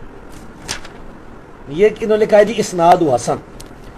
انہوں نے یہ لکھا ہے اسناد حسن. محققین نے حسمی نے مجوزات میں لکھا ہے اسناد حسن. اور یہ صحیح یہ دیکھیں نا ادھر بھی ایو رجل ہے. یہ کدھر ہے ایو رجل ہے. ٹھیک ہے. تو فیقال اللہ ذکر. اچھا اس کے علاوہ کہتے ہیں عبدالرزاق ابن ابی شیبہ حناد ابن سری تبری تفسیر تبری علیہ حاکم بیہقی انہوں سب نے بیان کیا ہے. اور یہ لکھتے ہیں کہ حاکم ورزا بھی دونوں نے صحیح بھی کہا. موافقت بھی کر لی. ٹھیک ہے صحیح ہے. اچھا سر اس میں اگلا سوال یہ تھا کہ یہ بھی رکھے جائیں. والدین مصطفیٰ صلی اللہ علیہ وسلم کے بارے میں جو عقیدہ ہے وہ محتاط عقیدہ کیا ہونا چاہیے؟ سکوت کرنا چاہیے بس بس. اچھا سر یہ جو لوگ صحیح مسلم کی حدیث سے حوالے دیتے ہیں بس اس میں ہم نے جواب آپ کو میں نے دے دیا سکوت کر. باقی جو بس ٹھیک ہے. اور سر اس کے علاوہ یہ ہے کہ یہ بخاری صحیح مسلم میں آتا ہے کہ من ترک الصلاۃ متعمدا فقد کفر. جی اس میں اہل سنہ کا کیا عقیدہ ہے کہ جو بندہ نماز چھوڑ دیتا ہے یا نماز نہیں بخاری مسلم میں نہیں آتا ہے. صحیح مسلم میں ہے نا. نہیں میرے صحیح مسلم ہے کہ مسلمان اور کافر کے درمیان جو فرق ہے نماز. اب بے نمازی کو کوئی کافر کہہ سکتا ہے؟ بے نمازی کے بارے میں علماء کرام کے درمیان اختلاف ہے. بعض کہتے ہیں کہ کافر ہے. عرب علماء میں سے شیخ ابن عثیمین وغیرہ کا یہ موقف ہے. اور بعض علماء کہتے ہیں کہ کافر نہیں فاسق فاجر. شیخ البانی کا یہ موقف ہے. دونوں طرف دلائل موجود ہیں. دونوں طرف دلائل. وہ جو بخاری مسلم کی حدیث ہے کہ آخری جو جنتی نکالا جائے گا جو دوزخ میں سے اس کے پلے کوئی خیر نہیں ہوگی. یہ سب سے بڑی دلیل شیخ البانی کی یہی ہے. ٹھیک ہے. اس کا مطلب شیخ البانی کا موقف اس میں تھوڑا راجح. اس میں ہم یہ سمجھتے ہیں کہ اگر مطلقاً جو ہے نا بے نمازی ہے نا پڑھتا ہی نہیں اصلاً پڑھتا ہی نہیں کوئی فرض نہیں پڑھتا جمعہ بھی نہیں پڑھتا کوئی بھی تو وہ کافر ہے. اور اگر کبھی نماز پڑھتا ہے کبھی نہیں تو وہ گنہگار ہے فاسق ہے. سر حدیث میں آتا ہے کہ چغل خور جو ہے وہ جنت میں نہیں جائے گا. جی اس کا کیا مطلب ہم ظاہری الفاظ پہ لیتے ہیں یا یہ کہتے ہیں کہ وہ شروع میں جنت میں نہیں جائے گا بعد میں عذاب بھگت کے جائے گا؟ یہ کیا ہوتا ہے اس میں؟ تو یہی ہوگا نا کہ اگر وہ چغل خور کافر ہے تو کبھی جنت میں نہیں جائے گا. اگر مسلم ہے نا مسلم ہے تو انشاءاللہ یہی اس نے جانے کہ اللہ تبارک و تعالیٰ اس کو جو ہے وہ معاف فرما دے اور پھر چلا جائے. سر اگر کوئی مسلمان کسی حرام کام کو جی حلال سمجھ کر کرے وہ کافر ہو جائے گا؟ کافر ہو جائے گا. اچھا اس کا مطلب ہے اگر کوئی شخص خودکشی کرتا ہے لیکن اس سے ناگواری رکھتا ہے تو امید ہے کہ اللہ تعالیٰ اس کو بخش دے، اور اگر خودکشی کو جائز سمجھ کے کرتا ہے تو وہ کفر میں مرے گا. اگر اجتہادی خطا میں مبتلا نہیں ہے نا. اچھا اکرام اصل القرآن. اس پہ ہے کہ جو شخص کبھی بھی نماز نہیں پڑھتا اور پھر اس نے نمازیں پڑھنا شروع کر دی، اب جو اس کی پچھلی نمازیں رہ چکی ہیں، جس طرح حنفی لوگ پوچھتے ہیں کہتے ہیں قضاء عمری. اب احتیاط کا پہلو دیکھا جائے نا، احتیاط کا پہلو وہ یہی ہے کہ جو نمازیں آپ کے ذمہ رہ گئی اس کو ادا کرنا چاہیے. مگر اہل حدیث علماء کرام کہتے ہیں کہ نہیں، کوئی ضرورت نہیں ہے، یہ بدعت کے ضمن میں آتا ہے، تو آپ صرف آج کے بعد سے جب سے آپ قائم ہوئے نمازیں پڑھنا شروع کر دیں. مگر ہم اگر احتیاط کا پہلو دیکھیں تو اس لحاظ سے احناف میرے خیال میں بہتر ہے، ان کا جو موقف ہے وہ احتیاط پہ مبنی ہے. ہم یہ کہتے ہیں کہ یہ جو موقف ہے اناف کا کہ اس کو پڑھنی چاہیے، یہ کس کا موقف ہے اناف میں سے؟ یہ امام حنیفہ کا موقف ہے، قاضی یوسف کا ہے، طحاوی بار کا. شریعت میں لکھا ہوا ہے. اب بعد کی علماء ہے، نہیں بعد کی علماء، اس مطلب ہے کہ سلف صالحین سے اس کا کوئی ثبوت نہیں سلف ملتا. صالحین سے کبھی نماز بھی قضا نہیں ہوگی، ہاں جی انہوں نے کبھی نماز چھوڑی بھی نہیں ہوگی نا. جی. یہ بھی تو ہے نا. لیکن یہ تو ترک صلات کا مسئلہ تو چلا ہے نا. سر یہ نہیں سلف صالحین میں چلا تو ہے نا ترک صلات کا مسئلہ. صحیح ہے. سر، صحابہ اس میں جو ہے نا یہ اس کو اس کافر پہ بھی تو- قرار دیتے اس پہ تھے. احناف اس پہ ہیں ایگری کہ اگر کوئی 60 سال کی عمر میں کافر مسلمان ہو جائے تو اس پہ کوئی قضاء عمری نہیں جو ہے، مسلمان ادھر تک تو وہ مانتے ہیں. لیکن اس کے اوپر وہ کہتے ہیں کہ قضاء عمری کرے. بس اس کا یہی طریقہ ہے کہ وہ جو ہے نوافل پڑھے کثرت سے، کیونکہ یہ تو صحیح حدیث ہے نا. وہ جو اچھا سر، یہ جو ہے تفسیر ابن کثیر میں وَلَوْ أَنَّهُمْ إِذْ ظَلَمُوا أَنفُسَهُمْ جَاءُوكَ، جی. سورہ نساء کی 64 نمبر آیت کے تحت امام ابن کثیر ایک واقعہ لے کے آئے ہیں. وہ قبر پر ایک شخص تھا، اس نے روایت کی، آپ نے اس کی تخریج میں لکھا ہے کہ بے اصل ہے. اب یہ بات ابن کثیر کو نہیں پتا تھی. یہ ابو غیاث کے واقعات میں سے اور بے اصل واقعہ، بے اصل واقعہ جی. آپ نے تفسیر میں لکھا ہے، تفسیر ابن کثیر ابو غیاث کا ہے، آپ نے لکھا ہے. ابو غیاث پتہ نہیں بے اصل لکھا ہے تو بے اثر بے ہے. اصل ہے، لیکن یہ ابن کثیر کو نہیں پتا چلا انہوں نے کیوں لکھا. تو اور انہوں تبدیلی لگایا انہوں نے. نے انہوں نے کسی اگلے کسی کتاب سے نقل کر لیا نا. بے اصل کا مطلب ہے کہ سند لیکن متصل یہ کے تمہارے ساتھ لیے تو ہتھیار بنا ہوا ہے ان کے ہاتھ نہیں، میں. سند متصل کے ساتھ تو یہ واقعہ ہے نہیں نا. اب تو دنیا زمین نے اپنے خزانے کھول دیے، اب تو بڑی نایاب کتابیں چھپ کے آ گئی ہیں. تو اگر ایسی کوئی سند ہے تو پیش کی جائے. نہیں، وہ کہتے ہیں کہ حافظ ابن کثیر جو فتویٰ ہمارے پہ لگانا ہے نا، ابن کثیر پہ بھی لگانا ہم انہیں کہتے ہیں کہ اگر کوئی تابعی بیان کرے، ایک تابعی بیان کرے کہ رسول اللہ صلی اللہ علیہ وسلم نے یہ فرمایا تھا، تو یہ حجت محدثین کے نزدیک. تو حافظ ابن کثیر اگر بغیر سر کے بیان کرے تو مان لیں گے ہم. نہیں، ابن کثیر پہ فتویٰ نہیں لگاتے آپ. نہیں فتویٰ لگاتے، تابعی پر فتویٰ نہیں لگاتے. پر اس بات کو سمجھے نا، اصول یہ ہے کہ اگر ایک تابعی بیان کرے، عبداللہ البہی جو ہے نا، اس نے نبی کریم صلی اللہ علیہ وسلم کے بارے میں ایک حدیث بیان کی جس میں یہ کہا کہ آپ کی وفات کے بعد جو ہے نا، یعنی کچھ ایسا کان کا خراب ہو گیا تھا. یہ اس کا مفہوم ہے اس روایت کا. یہ بہت خطرناک روایت ہے. یہ جب وکیع نے بیان کی تھی، امام وکیع نے مدینہ میں، تو ابن ابی رواد نے کہا تھا پکڑو اس کو اور قتل کرو اس کو. وکیع جو ہے امام وکیع بھاگ کے مکے میں چھپے رہے. یہ واقعہ سارا ہماری اسماء الجامع میں لکھا ہوا ہے. تو یہ عبداللہ البہی نے شیطان سے سنا ہوگا. ٹھیک ہے، سکہ صدوق تابعی ہے اس نے، لیکن کسی صحابی سے سنتا تو یہ بات بیان کرتا نا. تو وہی تابعی کی بات بھی ہم جو کہتے ہیں، اس طرح تابعین کی 5 تابعین کی یہ باتیں ہیں کہ وہ کہتے تھے کہ نبی کریم صلی اللہ علیہ وسلم نے ان کو وہ اچھا کہہ دیا تھا. مراد یہ کہ وہ جو بت تھے نا، تیل کر کرانی کو اللہ والی وہ باتوں تو کو، سیدی صاحب نے بھی رد کیا ہے. تو یہ 5 تابعین سے ثابت ہے، انہوں نے بیان کی بات. تو جب تابعی کی بات ہم نہیں مانتے، اس پر فتویٰ نہیں لگاتے ہیں، تو بعد میں کوئی نہیں. سر، یہ ناسبی کون ہوتے ہیں؟ اس کا جو مطلب ہی- سیدنا علی رضی اللہ تعالیٰ عنہ جو ہے اسے بغض تھے. سر، یہ ناسبی کا لفظی مطلب کیا ہے؟ اور یہ نسب وہ قائم کرنے، کھڑا کرنے کو کہتے ہیں نا. تو سیدنا علی رضی اللہ تعالیٰ عنہ کے بغض کی وجہ سے ان کو ناسبی کہا جاتا ہے کہ اپنے آپ کو کھڑا کیا ان کے مقابلے. اچھا. سر موجودہ زمانے میں خارجی کون ہے؟ موجودہ زمانے میں خارجی تو ایک مسقط میں بھی ہے ایک پورا فرقہ عباضیوں کا. خارجیوں کا جو عباضی فرقہ اس وقت موجود ہے، یہ خارجیوں میں سب سے نرمی کرنے والے خوارج ہیں. اچھا. باقی وہ خوارج سارے کہتے بھی ہیں؟ خوارج سمجھتے ہیں، ان کی کتابیں لیتا ہے ان کا. نہیں، وہ خود کہتے ہیں اپنے آپ کو خوارج. اپنے آپ کو عباضی کہتے ہیں. عباضی یہ کون ہے؟ بازی کس کی؟ عباضی خارجیوں کا ایک فرقہ ہے نا، عبداللہ بن عباس. اچھا، اس بندے کی وجہ سے. ہاں، وہ خارجیوں کا ادھر آپ وہ مسعود عثمانی قدیم فرقہ ہی یا ہے. یہ جو ابھی یہ مسعود بھی ہے، یہ سب خوارج ہے، خوارج ہے، سب تکفیری گروپ ہے. اچھا سر، یہ جزید کے بارے میں میں چاہ رہا تھا کہ کچھ ہمارے بھی لوگوں میں جس کی وجہ سے ہمیں تبلیغ میں بڑی مشکل پیش آتی ہے. لوگ قرآن و سنت کے منہج پہ 2 باتوں پہ ہمیں پھنساتے ہیں کہ جی آپ کے کچھ علماء والدین مصطفیٰ کے بارے میں بولتے ہیں اور کچھ یزید کے بارے میں. یزید کے بارے میں صرف محدثین کی رائے بتائیں، کیونکہ اصل میں کسی بندے کو اسماء و رجال میں ججنا ہے تو محدثین فیصلہ ٹھیک کریں ہے. گے. اعظم جی احمد بن وہ کتاب ابن جوزی والی لیں، ابن جوزی والی کتاب سے ذرا وہ لیں، وہ یزید کے بارے میں ابن جوزی کتاب. اچھا، یہ جو والدین مصطفیٰ ہے نا، ہاں جی. اس کے بارے میں ملا علی قاری جو حنفیوں کا تھا، ہاں. انہیں کتاب لکھی اچھا. جس میں کافر ثابت کیا کتاب پوری، اور ہمارے پاس موجود ہے. تو یہ دیوبند تو اس کو پھر بھی اپنا بریلوی اور دیوبندی دونوں ملا علی قاری کو اپنا مانتے ہیں. وہ کتاب کتاب پڑھی تھی ملا علی اس کا ذرا قاری. والا بھی دے دیں. وہ ملا علی قاری نے جو یہ اتنی وہ- ضرورت کی ہے. دوسرا نسخہ لے آتے ہیں نا. اچھا، ملا علی قاری کی جو کتاب ہے نا ہمارے پاس، وہ کدھر پڑھی جی؟ جمع الوسائل کے ساتھ تو نہیں پڑھی. عام کتاب.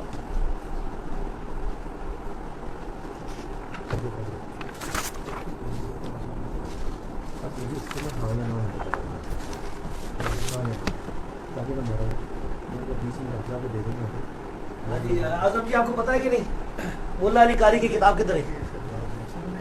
وہ جو نبی کریم صلی اللہ علیہ وسلم کے والدین کے بارے میں کتاب پوری اس طرح کی کتاب ہمارے پاس موجود ہے. دیکھیے سامنے نہیں آ رہا ہے. یہ ہے جی. اچھا یہ سن لینا, یہ میرے پاس یہ کتاب ہے. جی جی یہ بتائیں. یہ حافظ ابن الجوزی کی کتاب ہے. ٹھیک ہے. یہ اس کی فوٹو سٹیٹ چھپی ہوئی ہے. اصل کتاب ملی نہیں ہمیں, اچھا چھپی بیروت سے, اور ابن جوزی کی مشہور کتابوں میں سے ان کے حالات میں اس کتاب کا تذکرہ موجود ہے. الرد علی المتعصب العنید, یہ اس متعصب سرکش کا رد ہے. المانع من ذم یزید, جو یزید کو برا نہیں کہتا, اچھا جو وہ ذمت کا قائل نہیں ہے نا, اس کا اس سرکش کا یہ رد ہے. صحیح. تو اس میں انہوں نے اچھا فوٹو اسٹیٹ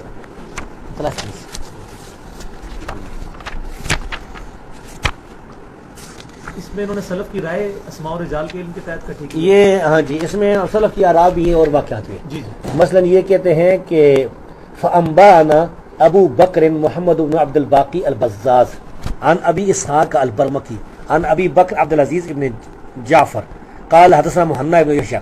محنا بن یحییٰ احمد بن حنبل کے شاگردوں میں سے ایک مشہور شاگرد تھے, ٹھیک ہے. صدوق راوی ہے. قال سألت احمد عن یزید ابن معاویہ, وہ کہتے ہیں کہ میں نے احمد بن حنبل سے پوچھا یزید بن معاویہ کے بارے میں. فقال هو الذی فعل بالمدینہ ما فعل, یعنی یہ وہ آدمی ہے جس نے مدینہ کے ساتھ وہ کام کیا جو اس نے کیا. قلت ما فعل, میں نے کہا کہ اس نے کیا کام کیا. قال نہبا, انہوں نے کہا اس کو لوٹا تھا مدینہ کو. قلت فنذکر عنہ الحدیث, میں نے کہا کہ کیا ہم یزید سے حدیث بیان کر سکتے ہیں. قال لا یذکر عنہ الحدیث, انہوں نے فرمایا کہ اس سے حدیث نہیں بیان کر سکتے. ولا ينبغي لاحد ان يكتب عنه حدیثا, اور کسی کے لیے بھی یہ جائز نہیں ہے کہ وہ اس سے کوئی ایک حدیث لکھے. قلت ومن كان معه حين فعل ما فعل, انہوں نے کہا وہ کہتا ہے کہ میں نے کہا کہ جب یزید نے جو کام کیا تھا جی جی وہ اس کے ساتھ کون تھا جب اس نے کام کیا تھا, یہ ٹھیک ہے. یعنی یہ ظلم جو کیا تھا. قال آل الشام, شامی اس کے ساتھ, شامیوں نے یہ کام کیا. تو احمد بن حنبل تو کہتے ہیں کہ یزید سے حدیث بیان نہیں کرتی, یہ شدید جرح ہے. یہ اس کی سند کیا ہے؟ اس کی سند حسن ذاتی ہے, ذاتی سارے راوی سے کہیں صحیح ہے. ٹھیک. ہاں جی. اچھا سر, تو محنہ کی وجہ سے یہ جو ہے نا روایت حسن بن گئی. اچھا سر, صحیح مسلم میں ایک حدیث ہے کہ جو اہل مدینہ کو ڈرائے, ان کو دھمکائے, تو اس پر اللہ نے اللہ کی لعنت ہے. اب اگر کوئی شخص, میں اپنی بات نہیں کرتا, کوئی شخص اس حدیث کے تحت واقعہ حرہ جو ہوا ہے اس پہ استدلال کرے, ہاں جی, تو اس کا اجتہادی مسئلہ ہے. ہم تو یزید پر اللہ کی قائد نہیں ہے. اچھا. ہم سمجھتے ہیں اس کے بارے میں یہ سمجھتا ہوں کہ وہ فاسق فاجر ایک ظالم بادشاہ تھا, اس کے بارے میں سکوت کرنا چاہیے. سر وہ امام زاہبی کے اسی طرح حجاج بن یوسف کے بارے میں, ہاں اس کے بارے میں ہم سکوت کرتے ہیں. نہیں, حجاج بن کو اس کو تو اتنا سکوت نہیں کرتے, اس کو پر بھی لعن طعن نہیں کرتے, لیکن یزید سے اس کو برا سمجھتے, وہ بڑا ظالم, کیونکہ اس کے بارے میں حدیث واضح موجود ہے.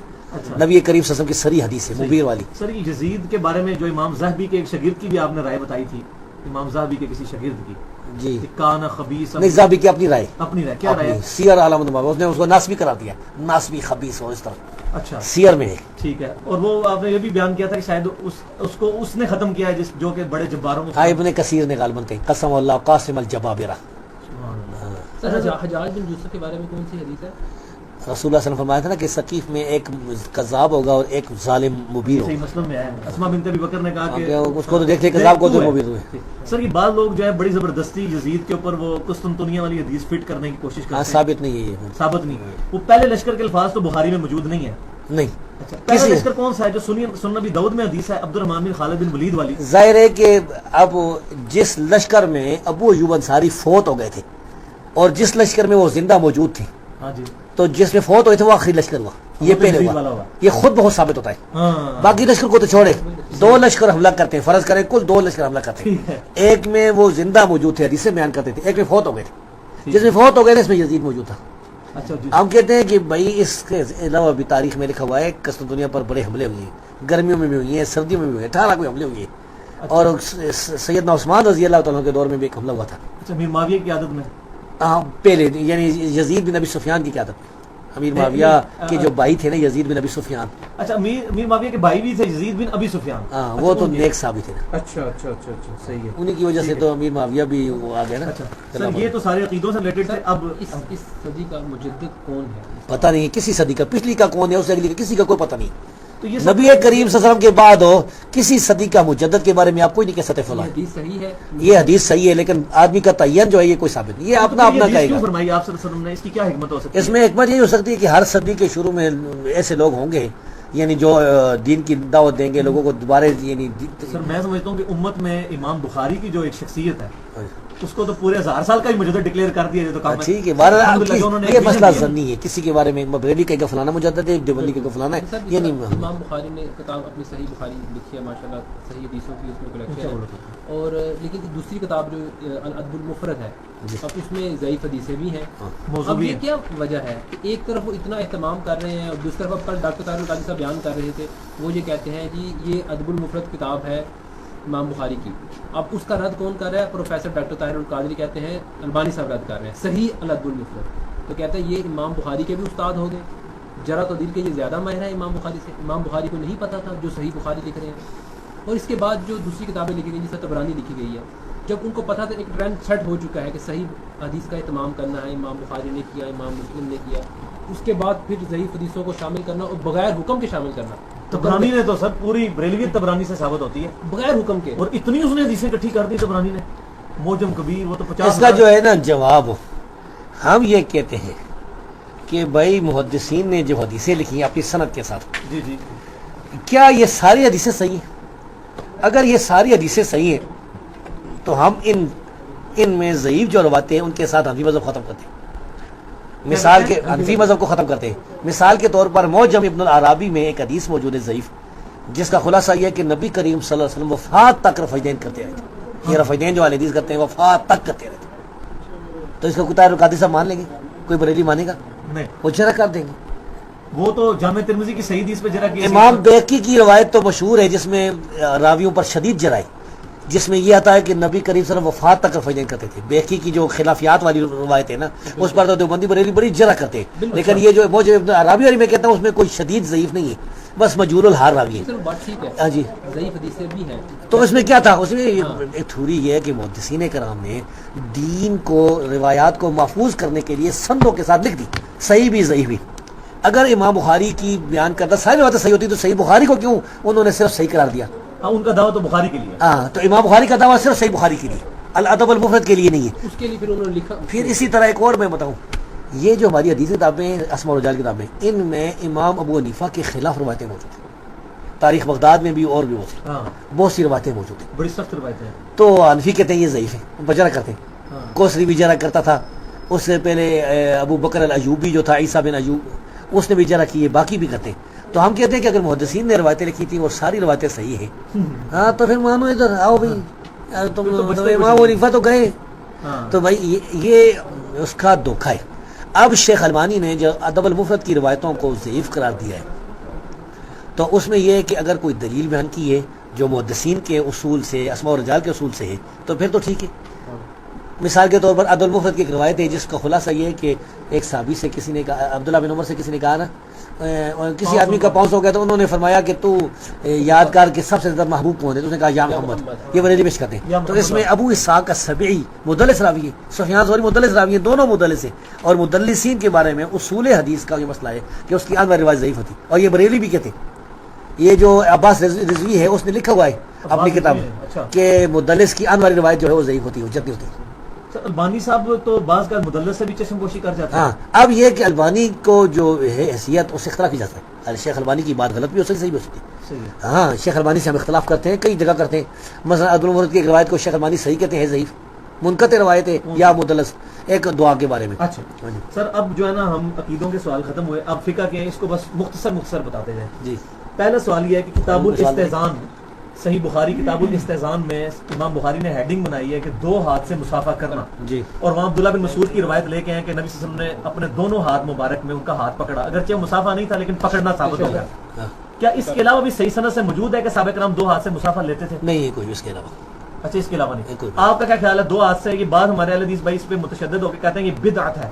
تو یہ کہنا غلط ہے؟ میں یہ سمجھتا ہوں کہ دونوں طرح جائز ہے. جائز. دو ہاتھ سے کوئی مسافہ کرتا ہے تو بھی ٹھیک ہے, ایک ہاتھ سے زیادہ بہتر ہے, کیونکہ جو عام روایات ہیں نا ان سے یہی ملتا ہے کہ ایک ہاتھ سے. مثال کے طور پر صحابی کہتے ہیں کہ میرا یہ دائیں ہاتھ ہے جس کے ساتھ میں نے رسول اللہ صلی اللہ علیہ وسلم سے مسافہ کیا تھا. اچھا نہیں, وہ اکثر مسافہ تو ایک ہاتھ سے ہی ہوتا ہے نا. ہاں جی, اگر کوئی ہوتا ہے وہ دائیں ہاتھ سے ملتا ہے, بایاں نہیں دونوں ہو نا. یہ دیکھیں نا مثلا ہاں جی, اگر یہ کرتے نا اس طرح مسافہ وہ صحابی, فرض کریں کہ اللہ کے رسول ایک ہی ہاتھ ہوتا, اس طرح کہتے تھے. وہ کہتے ہیں میرے یہ دو ہاتھ ہیں جس کے ساتھ میں نے رسول اللہ صلی اللہ علیہ وسلم سے مسافہ کیا تھا. ہاں یہ صحیح, وہ دو ہاتھ نہیں کہتے تھے. صحیح ہے. اگر میں آپ سے مسافہ کروں دو ہاتھوں کے ساتھ تو میں تو کہوں گا نا کہ علی بھائی سے میں نے دونوں ہاتھوں کے ساتھ مسافہ کیا تھا. ٹھیک ہے, بڑا فخری ہے. تو ویسے دو ہاتھ سے جائز ہے. ہاں دو ہاتھ سے جائز ہے. ٹھیک ہے سر, داڑھی کو ایک مٹھی کے بعد کاٹنا کیونکہ اسلاف سے ثابت ہے نا. ٹھیک ہے, اسلاف سے ثابت ہے. یہ کوئی بتا دیں کہ سلف سے ثابت. امام بخاری نے لکھا ہے نا عبداللہ بن مبارک اور حماد بن زید کا. ہاں ٹھیک ہے. اچھا سر, داڑھی کو ایک مٹھی کے بعد کاٹنا, داڑھی بڑھانے کی روایت بھی بخاری میں عبداللہ بن عمر سے ہے, اور حاج عمرے پہ کاٹنے کی بھی ان سے ہی ہے. تو بعض میں نے ایک متشدد مجھے ملا, کوئی ایسی ویسی بات نہیں کرتا, اس بیچارے نے اپنی اتنی لوز ٹاک کی, وہ کہتا ہے کہ عبداللہ بن عمر نے حضور کی وفات کے بعد بدعت کر دی. نعوذ باللہ. ہمارا کیا عقیدہ ہے کہ داڑھی کے بعد اگر کوئی مٹھی کے بعد داڑھی کاٹ لے تو یہ جائز ہے؟ جائز ہے, یہ صحابہ سے ثابت ہے. ہاں, اور صحابہ سے بھی ثابت ہے. کوئی اس میں ایک دو روایتیں بخاری کی تو ہے نا, عبداللہ بن عباس سے بھی ثابت ہے, حج عمرے کے علاوہ بھی. ہاں, ان سے مطلقاً ثابت نہیں. اس میں یہ ہے نا کہ اس میں بھی حج کی تو اشارہ یہ ثم یقدو تفصهم ولیوفوا نذورهم, یہ جو قرآن کی آیت ہے نا حجوں کے بارے میں, ادھر بھی انہوں نے کہا ہے کہ الاخذ من العارضین واللحیہ. اسی طرح سیدنا ابو ہریرہ سے بھی ثابت ہے مطلقاً کہ وہ کاٹتے تھے. اسلاف سے بھی, تابعین سے بھی ثابت ہے, جماعت سے. حج کے علاوہ بھی مطلقاً ثابت ہے. مطلقاً ثابت ہے. حضرت عمر فاروق کا وہ جو ہے کہ رجم کی آیت کے متعلق یہ قرآن پاک میں نازل ہوئی, ہم نے اس کو پڑھا سنا, اور اس کے بارے میں ہے یہ بات میں یہ نہ ہو کہ بندہ کہتا ہے کہ پہلے کتاب اللہ حکم تھا, اب ہم کتاب اللہ میں نہیں پاتے, اس لیے کہ منسوخ ہوگی نا, تلاوت منسوخ ہوگی نا. اس پہ اجماع ہے سر امت کا کہ تلاوت منسوخ ہوئی ہے. ہاں جی, اس پر اجماع ہو گیا, اس پر اجماع ہے. معتزلہ کا اختلاف تو نہیں, کسی کا اختلاف نہیں ہے. الشیخ والشیخۃ اذا زنیا فرجموها البتہ, یہ سورہ احزاب میں یہ آئی تھی, پھر یہ منسوخ ہوئی اسی تلاوت. سر چوتھے دن قربانی کرنے کی روایت اتنی سخت یا آئی تھی منسوخ ہو گئی جی. چوتھے دن قربانی کی روایت اتنی ضعیف ہے, کیا وجہ ہے کہ اب ہمارے اہل حدیث ابھی تک اپنے علماء کے مقلد بنے ہوئے ہیں, اور ہمارے علاقے میں بھی ہوتا ہے کہ وہ 4 دن اونٹ کھڑا رکھتے ہیں, چوتھے دن جا کے قربان کرتے ہیں, اور اب وہ البانی صاحب کا حوالہ دیتے ہیں, حالانکہ وہ آپ نے جبیر بن مطعم سے اس کی ملاقات ہی ثابت نہیں تابع کی. اس پہ آپ مجھے بتائیں کہ میں اس کا کیا جواب دوں جی, وہ تو ان سے پوچھے جی کہ یہ غلطی آپ کے نزدیک ہے 3 دن قربانی کرنی چاہیے. 3 دن جو ہے قربانی کرنا یہ یعنی آثار صحابہ سے ثابت ہے, حدیث کے عموم سے بھی یہی ملتا ہے. 4 دن قربانی کرنا چوتھے دن یہ نبی کریم صلی اللہ علیہ وسلم سے یا صحابہ سے ثابت نہیں. تابعین میں سے کچھ 1-2 تابعین سے ثابت ہے, جواز تک ہے, لیکن بہترین بات نہیں ہے. بہترین تو اول دن ہی ہے, اور 3 دن کی قربانی کرنی چاہیے. 3 دن میرا مضمون چھپا ہوا ہے سر. وہ اس میں جو آخری فکر مجھے بڑا پسند ہے کہ بخاری مسلم میں ہے کہ نبی صلی اللہ علیہ وسلم نے 3 دن سے زیادہ گوشت رکھنے سے منع فرمایا ہے جی, وہ واضح اشارہ ہے. جی ہاں 3 دن والا. اچھا سر, یہ ننگے سر بعد میں اجازت مل گئی, بعد میں جانوں سر, ننگے سر نماز پڑھنا, شیخ البانی کا میں نے فتویٰ پڑھا, وہ کہتے ہیں جو ہمیشہ ننگے سر نماز پڑھتا ہے وہ بدعتی ہے. اچھا یہ انہوں نے لکھا بدعتی ہے, بدعتی. یہ فتویٰ موجود ہے, یہ ایک چک بازار میں مسجد ہے سلفیوں کی, لگا ہوا ہے فتویٰ. اچھا کہ ہمیشہ ننگے سر نماز پڑھنے والا بدعتی, اور علماء عرب بڑا اہتمام کرتے ہیں سر ڈھانپنے کا. اب ہم متبع سنت کہلاتے ہیں, لیکن میں نے دیکھا ہمارے بھائی کی وجہ, ان بھائیوں کی وجہ سے جو جان بوجھ کے ننگے سر نماز پڑھتے ہیں, ہماری تبلیغ میں بڑا مسئلہ آتا ہے. اس میں آپ کا کیا موقف ہے؟ ننگے سر نماز نہیں پڑھنی چاہیے. اگر کوئی عذر ہونا شرعی, ایک آدمی کے پاس ٹوپی ہے ہی نہیں, چادر ہے ہی نہیں, تو مرد کی نماز ننگے سر ہو تو جاتی ہے, لیکن بہتر افضل یہی ہے کہ ٹوپی ہو, امامہ ہو. صحیح ہے سر, میرا یہی فتویٰ چھپا ہو میری کتاب. ٹھیک ہے سر. یہ غسل جمعہ جو ہے جی, بخاری اور مسلم میں ہے کہ جمعے کا غسل واجب ہے. اس کے بارے میں کیا ہے کہ جمعے کا غسل آپ کے نزدیک کیا واجب ہے یا اس کی کوئی بعد میں سنت ہے؟ کیونکہ دوسرے دلائل دیکھیں نا, مثال کے طور پر نبی کریم صلی اللہ علیہ وسلم کی حدیث ہے سنن ابی داؤد کے اندر کہ جمعے کے دن غسل کرنا جو ہے یہ افضل ہے, اور وضو کرے یہ کافی جائز ہے. اچھا, اس حدیث میں حسن بصری ایک راوی ہے. اچھا, تو حسن بصری کے اوپر یہ الزام ہے کہ وہ مدلس تھے. اچھا, تو مدلس تو صحیح ثابت ہے, لیکن سمرہ بن جندب جو ثابت ہے نا, ان سے حسن بصری کی انور روایت بھی صحیح ہوتی ہے. وجہ کیوں ہے کہ ان کی کتاب تھی سمرہ بن جندب کی, اس کے پاس اس صحابی نے کتاب لکھی تھی جو کہ حسن بصری کے ساتھ پاس موجود تھی, تو کتاب سے روایت تو ٹھیک ہے. ہم اور آپ کتاب سے روایت کرتے ہیں, مارکیٹ سے لیا بخاری شریف کی. ٹھیک ہے, نمبر 1. نمبر 2 یہ کہ مجھے حسن بصری کی سماع کی تصریح مل گئی اس حدیث میں. اچھا, وہ کیسے؟ وہ کتاب ہے المستخرج, اچھا, ایک بڑے محدث تھے توسی, انہوں نے سنن ترمذی میں مستخرج کیا, اس میں سماع کی تصریح موجود ہے. اچھا, ہاں جی, تو روایت وہ صحیح ہو گئی. تو اس وجہ سے وہ واجب بمعنی فرضیت نہیں مراد دیں گے. اچھا ٹھیک ہے سر. یہ ٹخنوں سے اوپر جو آزار کے بارے میں حدیث ہے, اور تکبر سے جو نیچے کرے وہ فاسق, اس کو نبی صلی اللہ علیہ وسلم نے وہ فرمایا کہ آگ میں. اب ان احادیث میں تکبر کے الفاظ موجود ہیں. امام نووی کی میں نے شرح پڑھی صحیح مسلم میں, وہ کہتے ہیں کہ جب تکبر کا نبی صلی اللہ علیہ وسلم نے مشروط کیا ہے تو جن حدیثوں میں نہیں بھی موجود وہاں بھی عدم ذکر ہے. وہ کہتے ہیں اگر آج بھی کوئی تکبر کی وجہ سے نیچے کرے گا تو ہم اس پہ وہ حکم لگائیں گے, ادروائز ہم اس کو کہیں گے خلاف سنت کیا اس نے. نہیں, لیکن وہ جو وہ جس حدیث میں آتا ہے کہ رسول اللہ صلی اللہ علیہ وسلم نے ایک آدمی کو دیکھا تھا جس کی ازار ٹخنوں سے نیچے تھا نا, وضو کر کے آ رہا تھا, تو آپ نے فرمایا کہ دوبارہ وضو کرو. اس میں تو کوئی بھی نہیں کہ وہ تکبر سے کر رہا تھا. اس کو تو البانی صاحب ضعیف کہتے ہیں. ہم تو اس کو اصل سمجھتے ہیں. ابو جعفر الموزن جو راوی ہے نا, 2 محدثین سے توثیق ثابت ہے, تو کدھر مجہول رہا. اچھا وہ دوسری روایت مجھے بتائیں جو کہ صحیح بخاری میں عمر فاروق والی وہ ہے. ٹھیک ہے, صحیح بخاری میں امام بخاری نے ایک ہیڈنگ بھی بنائی ہے, اگر تکبر نہ ہو تو کپڑا لٹکانا کیسا. اور نہیں, اس میں یہ ہے روایت لے کے آئے کہ ان کی تیمن ڈھلک جاتی ہے. اس میں یہ نا کہ تیبن جو ہے نا, آدمی کتنا بھی کوشش کرے بعض اوقات نیچے آ سکتا ہے, سلوار کا مسئلہ لیتا ہے. ہم یہ کہتے ہیں کہ ایک آدمی جو ہے پوری کوشش کرتا ہے تیبن کی اور وہ اوپر رکھتا ہے. اب کبھی کو گر گیا تو انشاءاللہ اللہ کے ہم معاف ہوگا.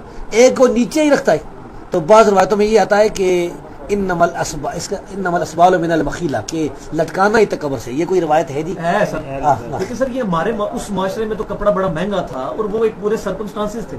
آج ہم دیکھیں, اب جتنے اب انگریزوں کا جیسے لباس ہے وہاں پر پینٹ شرٹ ہے اور وہ اس طرح کی اس پوری دنیا کی ہمارے معاشرے میں بھی یہ تکبر ویسے ہو جاتا تھا. سلوار ازار نیچے ہوتا نا عام طور پر. نہیں, اگر کوئی شخص, میں اپنے لیے کہتا ہوں, میں ویسے نہیں رکھتا الحمدللہ نیچے, لیکن یہ کہ اگر کوئی اندر اس کے تکبر نہیں پایا جاتا ہم اس پہ حکم تو نہ لگائیں. وہ تو اللہ تبارک و تعالیٰ کے دربار میں پیش ہوگا تو پتہ چلے گا. اللہ جانتا ہے کہ ہم حکم نہ لگائیں. ٹھیک ہے سر. یہ نماز بھی پیچھے پڑیں گے اس کے پیچھے. اچھا, نماز کیونکہ اس کا وضو مشکوک ہے. وضو مشکوک ہے. اچھا سر, وتر میں رکوع سے پہلے قنوت پڑھی جائے. ہاں جی, یہ صحیح ہے. رکوع سے پہلے, رکوع سے اور ہاتھ باندھ کے پڑھی جائے, بہتر یہی ہے. بہتر یہی اور ہے. اس میں سورہ فاتحہ کے بعد ہم سورت میں لاتے ہیں, پھر بعد میں پڑھتے ہیں دعائے قنوت. اس میں وقفہ کیا جائے کہ رفع یدین کیسا کرتے ہیں ہم لوگ. اگر ہنفیوں کی طرف حجین کر لے اللہ اکبر کے تو بھی ٹھیک ہے, کچھ آثار ہیں.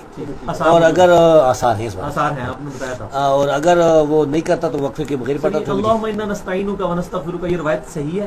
سیدنا عمر رضی اللہ تعالیٰ سے ثابت ہے. ثابت ہے. ہاں, کچھ تقدیم تاخیر کے ساتھ. ہاں, یہ جائز ہے. سر 3 وتر کا ذرا طریقہ بتا دیں, کیا ہوگا 3 وتر کا بہترین طریقہ یہ ہے کہ 2 رکعت پڑھ کے سلام پھیر دے, پھر ایک پڑھے.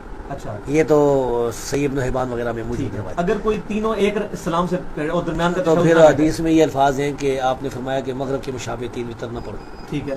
ہاں, تو پھر اس طرح یہ ہوگا کہ دوسری رکعت تشہد کے لیے نہیں بیٹھے گا, نہیں بیٹھا نا. تو تیسری میں اب جب کھڑا ہوگا تو رفع یدین کرے گا, کرنا چاہیے, کیونکہ اذا قام من الرکعتین, 2 رکعتین سے جب کھڑا ہوگا. اچھا, ایک اور مسئلہ بتا دوں آپ کو, شاید وہ آپ کو پتہ نہ ہو. یہ فرض کریں کہ آپ امام کے ساتھ دوسری رکعت میں شامل ہو گئے. ٹھیک ہے. تو آپ کی پہلی رکعت ہے, امام کی دوسری ہے. ٹھیک ہے. ہاں, تو اب تشہد کے لیے امام بیٹھے گا, آپ بیٹھیں گے. اب امام کھڑا ہو کر رفع یدین کرے گا, آپ کو رفع یدین نہیں کرنی چاہیے, نہیں کرنا چاہیے. آپ اپنی دوسری رکعت پڑھیں. اچھا سر, جب وہ جو رکعت چھوٹ گئی ہے وہ جو ہم پڑھیں گے اس میں سورت بھی ساتھ ملائیں گے. اس میں سورت نہ ملائیں تو بھی ٹھیک ہے, اور سورت ملائیں تو بھی ٹھیک ہے. فاتحہ تو پڑھنی ضروری ہے. فاتحہ ضروری ہے, باقی صورت نہیں. ایک وتر جو پڑھتے ہیں جی, سفر میں تو ٹھیک ہے, ایک وتر پڑھا جا سکتا ہے. تمام حالت میں جو تھکا ہوا تو ایک وتر پڑھ سکتا ہے. وہ تو واضح ہے. سیدنا معاویہ رضی اللہ عنہ اور بھی وہ تو حدیث پڑھتے ہی ایک تھے نا. اس طرح کوئی آدمی سفر پہ گیا ہے, کسی علاقے میں گیا ہے, وہاں اس کا قیام 1 ہفتے کہنا.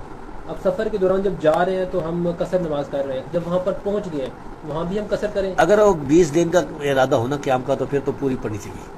20 دن سے کام کا ارادہ ہونا, 15 دن کا تو قصر کرنی چاہیے. اس میں سنتے ہیں اور باقی چیزیں نہیں پڑھنی چاہیے. نہیں پڑھنی چاہیے. نوافل جو ہے پڑھ سکتے ہیں آپ, مثلا تہجد پڑھ سکتے ہیں, سنتے نہیں پڑھنی چاہیے. صبح کی 2 سنتے پڑھیں اور وتر پڑھیں, باقی سنتے نہ پڑھیں. اچھا سر, یہ رفع سبابہ کا طریقہ بتائیں کیا ہے تشہد میں. یہ اس میں یہ رہے گا جب آپ بیٹھیں گے نا اس طرح تو انگلی اٹھانی ہے. ٹھیک ہے.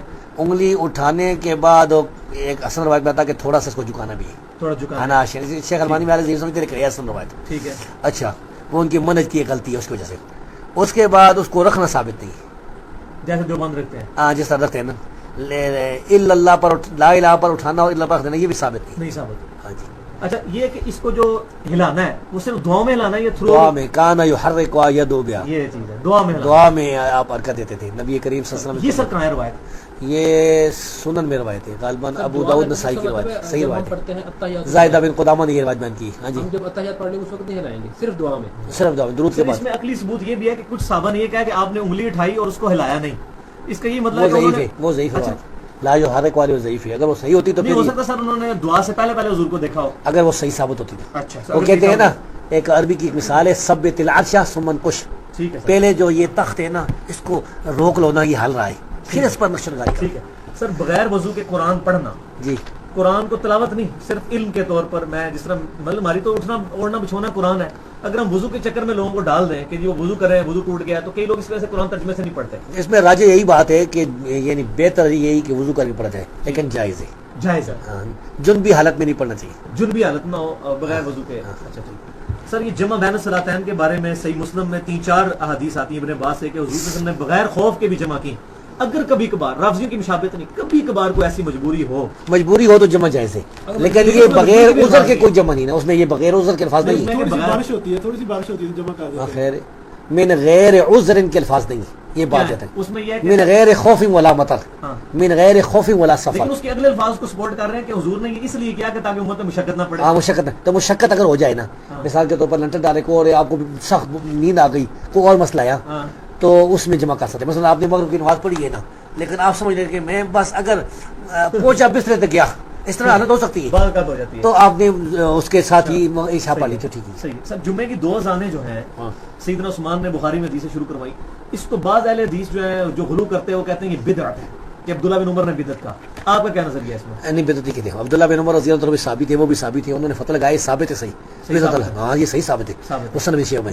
ہم نہیں بدعت کہیں گے، ہم کہتے ہیں مسئلہ اجتہادی ہے، یہ 2 اذانیں جائز ہیں، ایک اذان بہتر ہے کیونکہ سعودی عرب میں تو 2 ہی ہوتی ہیں. ہاں جی 2 اذانیں جائز ہیں کیونکہ سیدنا عثمان رضی اللہ تعالیٰ انہوں نے دی ہے نا، اچھا لیکن بہتر ایک اذان ہی ہے. بہتر اذان وہ تو ٹھیک ہے سر. اس میں جو اس وقت اس کی صورتحال بنی ہوئی ہے کہ جیسے اناف وغیرہ کراتے ہیں کہ پہلے تبدیل کرتے ہیں اور اس کے بعد وہ ہاں تو یہ تو بدعت ہوگی، یہ تو بدعت ہوگی. سعودی عرب میں اس طرح نہیں ہوتی. سعودی عرب اذان تو بازار میں ہوتی تھی نا سر، دوسری ہاں جی دوسری اذان پہلی اذان بازار میں اور دوسری امام کے سامنے. سعودی عرب میں میرے خیال 10:30 بجے 11 اس طرح پہلے اذان دے ہو دیتے جاتی ہیں، ہے، بہت پہلے ہو جاتی ہے. بہت دیر ہو جاتی اچھا سر صحیح بخاری اور صحیح مسلم کی صحت پر جی. اجماع ہے. شاہ ولی اللہ نے تو یہی دعویٰ کیا ہے. اور بھی بہت سے علماء نے اجماع کا دعویٰ کیا، بعض اختلاف بھی کیا تھا، لیکن جمہور دارقطنی نے بعض روایات پر اختلاف کیا لیکن ضعیف نہیں قرار دیا تھا. اس نے بھی سند پر کیا تھا یا متن پر؟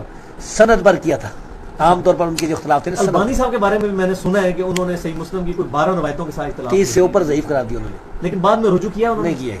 وہ مرتے مرتے بھی شیخ البانی کی جو ہے نا اس کی امام بخاری رحمۃ اللہ علیہ کی صحیح بخاری، اس میں سے کئی روایتوں کو ضعیف قرار دے گئے مرتے مرتے. اچھا وہ وجہ کیا تھی؟ سلسلہ ان کی منہج کی غلطی ہے، خامی ہے منہج. نہیں دوسری طرف تو ان کا جو ہے نا منہج وہ جو روایتوں کو صحیح کہہ دیتے ہیں. عبداللہ بن مسعود کی روایت کو انہوں نے صحیح کہا کہ ہمیں مصیبت ڈالی ہوئی ہے پاکستان میں. ہاں تو یہ ان کا جو تدلیس کے بارے میں موقف ہے یہ سمجھ نہیں آتا میں کیا ہے. شیخ البانی کا تدلیس کے بارے میں موقف واضح نہیں تھا. وہ کیا وجہ ہے کہ سفیان ثوری کی روایت صحیح ہے آن والی، اعمش کی روایت صحیح ہے آن والی، یہ جو 2 مدلس ہیں بلکہ امام المدلسین ہے، امام المدلسین اور قتادہ بھی، اور دوسری طرف بیچارہ ابو زبیر اتنا مظلوم ہے، اس کی ساری روایتیں ضعیف ہیں مسلم شریف میں بھی. اچھا مسلم میں اس کو حالانکہ آپ کو پتا ہے کہ ابو زبیر کے بارے میں ابھی عرب ممالک میں تحقیق ہو رہی کہ وہ کہتے ہیں مدلس نہیں تھے، وہ کہتے ہیں بری من التدلیس. صحیح. سر بخاری مسلم ہمیں بعض لوگ پرویزی کہتے ہیں جی یہ قرآن ہے. ہاں جی یہ تو 2 گتوں کے درمیان جو کچھ لکھا ہے یہ صحیح ہے. ہاں جی بخاری 2 گتوں کے درمیان جو کچھ لکھا ہے وہ صحیح ہے؟ نہیں. یہ عام لوگوں کو نہیں پتا، ہمارے سلفی بھائیوں کو بھی. تو ہمارا بخاری مسلم میں جو مرفوع مسند متصل روایات ہیں وہ صحیح ہے. اچھا جو اقوال ہے اس کی کوئی گارنٹی نہیں. ان کی کوئی گارنٹی ضعیف بھی ہے، کچھ ضعیف بھی ہے. اچھا سر یہ وہ ممیتوں کا جو مرزائی پیش کرتے ہیں نا، آپ تو پڑھے لکھے آدمی سارے پی ایچ ڈی کے سر یہ تدلیس وہ بھی ضعیف روایت ہے صحیح بخاری میں. کیا وہ جو عبداللہ بن عباس کہتے ہیں کہ متوفی کا کمانا کرتے ہیں ممیتوں کا، میں تجھے مارنے والا ہوں نا، یہ ضعیف ہے. علی بن ابی طلحہ کی عبداللہ بن عباس سے ملاقات ہی نہیں، منقطع روایت. اچھا سر یہ تدلیس پہ میرا دل نہیں سیٹسفائی ہوتا کہ اتنے بڑے بڑے ائمہ تھے یہ تدلیس کیوں کرتے تھے جب ان کو یہ پتا ہے چھپا کے ان کو کیا ملتا تھا؟ کئی امام مسلم کہتے ہیں کہ وہ لوگ جہل کہنے کے حقدار ہیں مسلم کے مقدمے میں، جو لوگ صحیح روایات کو چھوڑ کے ضعیف روایتیں اکٹھی کرتے ہیں. اب جو تدلیس کر رہا ہے سکہ راوی وہ تدلیس کیوں کر رہا ہے؟ کئی مقاصد ہو سکتے ہیں. مثلا مثال کے طور پر نمبر 1 امتحان لینا مراد ہو سکتا ہے. مثلا شاگردوں کا امتحان لینا چاہتا ہے کہ یہ روایت جو ہے یہ اس کو سمجھ آئے گی کہ نہیں، تدلیس کو یہ جان لے گا کہ نہیں، جس طرح شیم نے کیا تھا. نمبر 2 یہ ہے کہ اس نے کسی استاد سے روایت سنی، وہ استاد نچلے درجے کا تھا، نچلے درجے کا، اس نے اس استاد کو گرا دیا. نمبر 3 یہ کہ بعض اوقات فطری طور پر بھی میرا خیال ہے کہ اس وقت جتنے لوگ موجود ہیں نا زمین پر سارے ہی مدلس ہیں. آپ بھی مدلس ہیں. پتہ ہے کس طرح؟ مثال کے طور پر آپ اخبار پڑھتے ہیں نا، نوا وقت اخبار میں آتا ہے کہ وہاں دھماکہ ہو گیا ہے، پشاور میں دھماکہ ہو گیا، پنڈی میں اتنے دھماکہ ہو گیا مر گئے، تو آپ آئیں گے باہر اور کہیں گے کہ بھائی آپ نے سنا ہے جی جعفر صاحب کہ وہاں پنڈی میں دھماکہ ہو گیا اتنے بندے مر گئے. آپ نے نہ دیکھا ہے نہ سند بیان کرتے اخبار کی. اب تو یہ کہتے ہیں کہ میں نے موقع پڑھائے اس میں فلاں نمائندے نے بتایا. تو یہ اس طرح کے پرانے دور میں بھی علماء تھے جو اس کو عیب نہیں سمجھتے تھے. اچھا میں یہ سمجھتا ہوں ہے تو صحیح، لیکن میں یہ سمجھتا ہوں کہ اللہ کا بڑا فضل و کرم ہے کہ 300-350 کل آدمی ہیں جو تدریس کرتے تھے. اکثریت تدریس نہیں کرتی تھی. نہیں کرتی. اچھا یہ بھی ان کی نیک نیت ہے کہ وہ ان کے ساتھ روایت کرتے تھے، حدثنا نہیں کہتے تھے. نہیں وہ تو سچے تھے، جھوٹے تو تھے نہیں نا. ہاں اسی لیے یہ ان کی ایک نیک نیتی ہے. اچھا سر اس میں یہ جو ہے جس طرح امام بخاری کہتے ہیں مجھے 6 لاکھ اسناد یاد تھی، امام مسلم کہتے ہیں 3 لاکھ تھی، امام احمد بن حنبل کہتے ہیں مجھے 7.5 لاکھ تھی. تو یہ بیسیکلی اسناد ہیں. تو اللہ کے نبی صلی اللہ علیہ وسلم کی مرفوع احادیث تقریباً کتنی ہوں؟ 10,000 ہوں گی کل مرفوع احادیث میں کل ہوں گی. سارے ٹکڑے وغیرہ سارے جمع کر دینا. ٹھیک ہے. ابن حجر نے تو 30,000 تک لکھا ہے. 10,000 میرے جو جہاں تک میرا تحقیق ہے نا 10,000. 10,000. اچھا سر باقی ساری ضعیف ہوں گی نا، انہوں نے ضعیف ہاں وہ بھی. سر یہ جو صحیح مسلم میں کتاب الرزاق میں حدیث ہے حضرت عائشہ کی طرف، کون سی؟ سر وہ جو بڑی عمر کے رضاق ہاں ہاں ہاں جی منسوخ ہے یہ. منسوخ ہے یہ؟ منسوخ. ٹھیک ہے. سر حسن لذات ہی اور حسن لغیرہ ہی، ہاں جی کیا آپ کے نزدیک حسن لغیرہ ہی ضعیف ہے یا باقی لوگ بھی اس کو حجت نہیں مانتے؟ سارے ہی اس کو حجت نہیں مانتے. اچھا بریلی تو بندی بھی یہ تو مرضی جب آئے گی نا مرضی کے مطابق وہ پھر اصل کی حجت ہو جاتی ہے. آپ غور کریں رفعیدین کے بارے میں ہمارا یہ وقف ہے کہ رسول اللہ صلی اللہ علیہ وسلم سے رفعیدین کرنا ثابت ہے، نہ کرنا ثابت نہیں. تو انفیوں کی روایتیں عبداللہ بن مسعود علی ضعیف ہوئی، برا بن عازب علی یزید بن ابی زیاد ضعیف ہے، دوسری میں ابن ابی لیلہ ضعیف ہے. ہاں جی تو یہ حسن لغیرہ نہیں بنتی. ہاں تو اہل حدیث تو نہیں کہتے. البانی صاحب صحیح کہتے ہیں ان کو.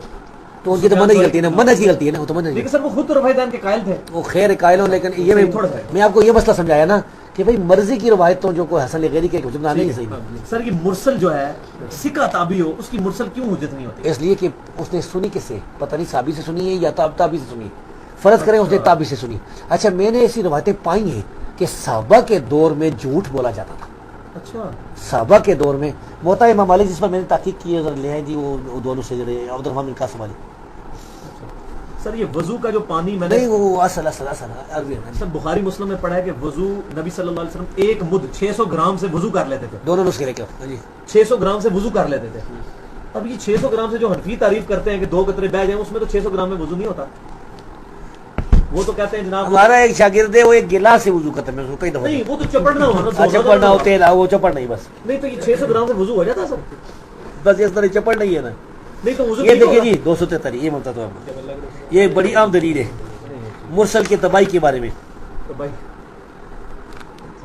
یہ امام مالک نے بیان کیا ہے موسیٰ بن عقبہ سے، انہوں نے سالم بن عبداللہ سے، انہوں نے اپنے ابا عبداللہ بن عمر سے.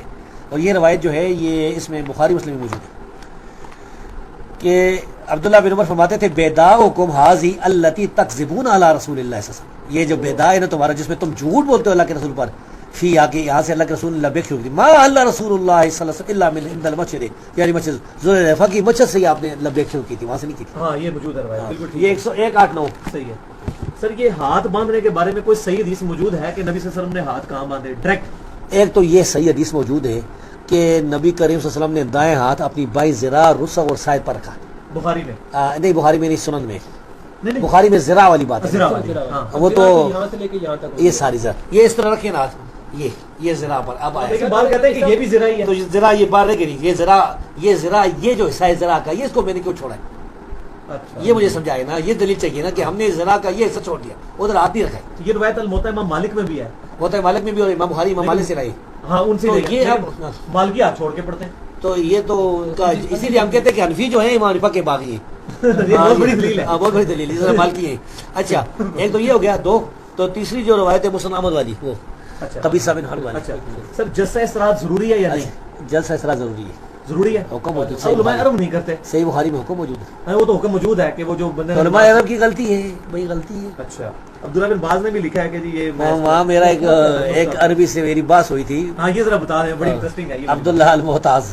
اچھا تو اس نے میں نے کہا کہ وہ کہتا ہے حکم. میں نے کہا تو حنفیوں کی باتیں آپ کرتے ہیں، حکم تو ضروری نہیں ہے، اللہ کے رسول صلی اللہ علیہ وسلم کا عمل بھی کافی. انہوں نے کہا نہیں حکم بتاؤ. تو میں نے کہا حکم ہی ہے صحیح بخاری میں. تو اس نے کہا نہیں کوئی صحیح بخاری میں نہیں ہے. تو میں اسے گھر میں بیٹھا ہوا تھا، اس میں کیمرے لگے ہوئے تھے، باہر سے لوگ نظر آتے تھے، کوئی مال تھا نا اس کا ریاض میں.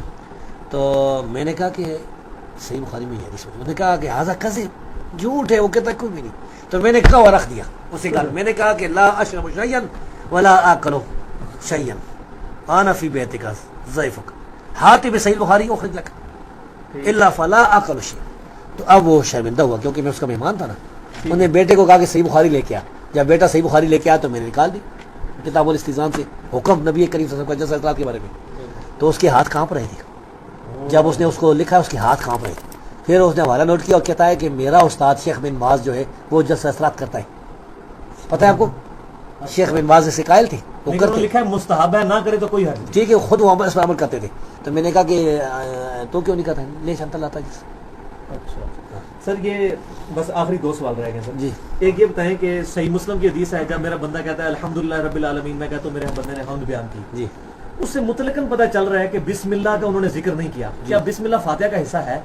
بسم اللہ تو فاتحہ کا حصہ. اس صحیح مسلم کی حدیث میں تو انہوں نے فاتحہ ڈائریکٹ الحمد سے شروع کی ہے. ہاں, تو اس میں یہ ہے کہ بسم اللہ جو ہے نا سرن پڑھنا بھی جائز ہے, جہرن. یہ اس طرح کی یہ آیت ہے کہ سورۃ فاتحہ سے پہلے جہرن پڑھنی بھی ثابت ہے اور سرن بھی. تو ادھر ذکر نہیں ہے تو اس کا یہ ثابت ہوگا کہ جو فاتحہ نہیں پڑھتا اس کی نماز نہیں ہے. پھر آپ نے یہ حدیث بیان کیا, ٹھیک ہے, اس سرن والی بات. کوئی نہیں, امام مالک نے بھی یہ استدلال کیا کہ فاتحہ, امام مالک نے نہیں کیا ایسا. مالک کیوں نہیں کیا ہے؟ امام مالک نے یہ کیا کہ جو جہری نمازیں ہیں اس میں فاتحہ جو ہے پیچھے نہ پڑھی جائے. نہیں, یہ استدلال کہ بسم اللہ نہیں پڑھ جائے نا فاتحہ سے پہلے, یہ امام مالک کا استدلال نہیں ہے. اچھا, مال کیوں کہے. ٹھیک ہے. اور اس حدیث سے آخری سوال جو ہے وہ گلے کا کانٹا ہے. اور ایک کذاب راوی جو ہے نا اس نے اس کے اندر وہ حدیث ہے بسم اللہ جی حضرت عمر فاروق والی جو انہوں نے حکم دیا تھا جماعت کے ساتھ نماز پڑھنے کا 8 اور 20 کا. نہیں, اس میں صرف مرفوع حدیث ہے. صحیح. اگر سیاسی قسم کا تو کوئی سوال نہیں ہے. نہیں, ایک وہ والا بعد میں اس کو بند کریں گے. صحیح سر, یہ جب صحیح بخاری سے مسلم سے موطا امام مالک سے ثابت ہے کہ تراویح ہے ہی 8 رکعت, یہ 20 رکعت کس نے نکالی ہے؟ تو 20 رکعت نوافل نہیں, نوافل کی تو کوئی حد نہیں. نہیں, 20 30 40 یہ سب سے ثابت ہے. امام ترمذی لے کے آئے ہیں جامع 41 تک لے کے, امام شافعی کے نزدیک 20 ہیں اور لکھا ہے احمد بن حنبل کے نزدیک 20 ہیں. امام ترمذی لے کے آئے ہیں. ترمذی کی بات یہ آپ پڑھ لیں نا, یہ دیکھیں. اچھا, ترمذی نے اور بھی کچھ لکھا ہے؟ ہاں, بہت کچھ لکھا ہے, یہ میں ابھی بتاتا ہوں. یہ آ گئی جی کتاب الجنائز. اچھا سر, ترمذی حسن لغیری کو بھی حسن کہتے تھے. ہاں جی. اچھا, اسی لیے انہوں نے عبداللہ بن مسعود کی روایت کو حسن کہا ہے. ممکن ہے, یا سفیان ثوری کی تدلیس ہونی سمجھتا ہوں کہ یہ دونوں ہی باتیں ہو سکتی ہیں. انہو من کام مادم 806. یہ آ گئی جی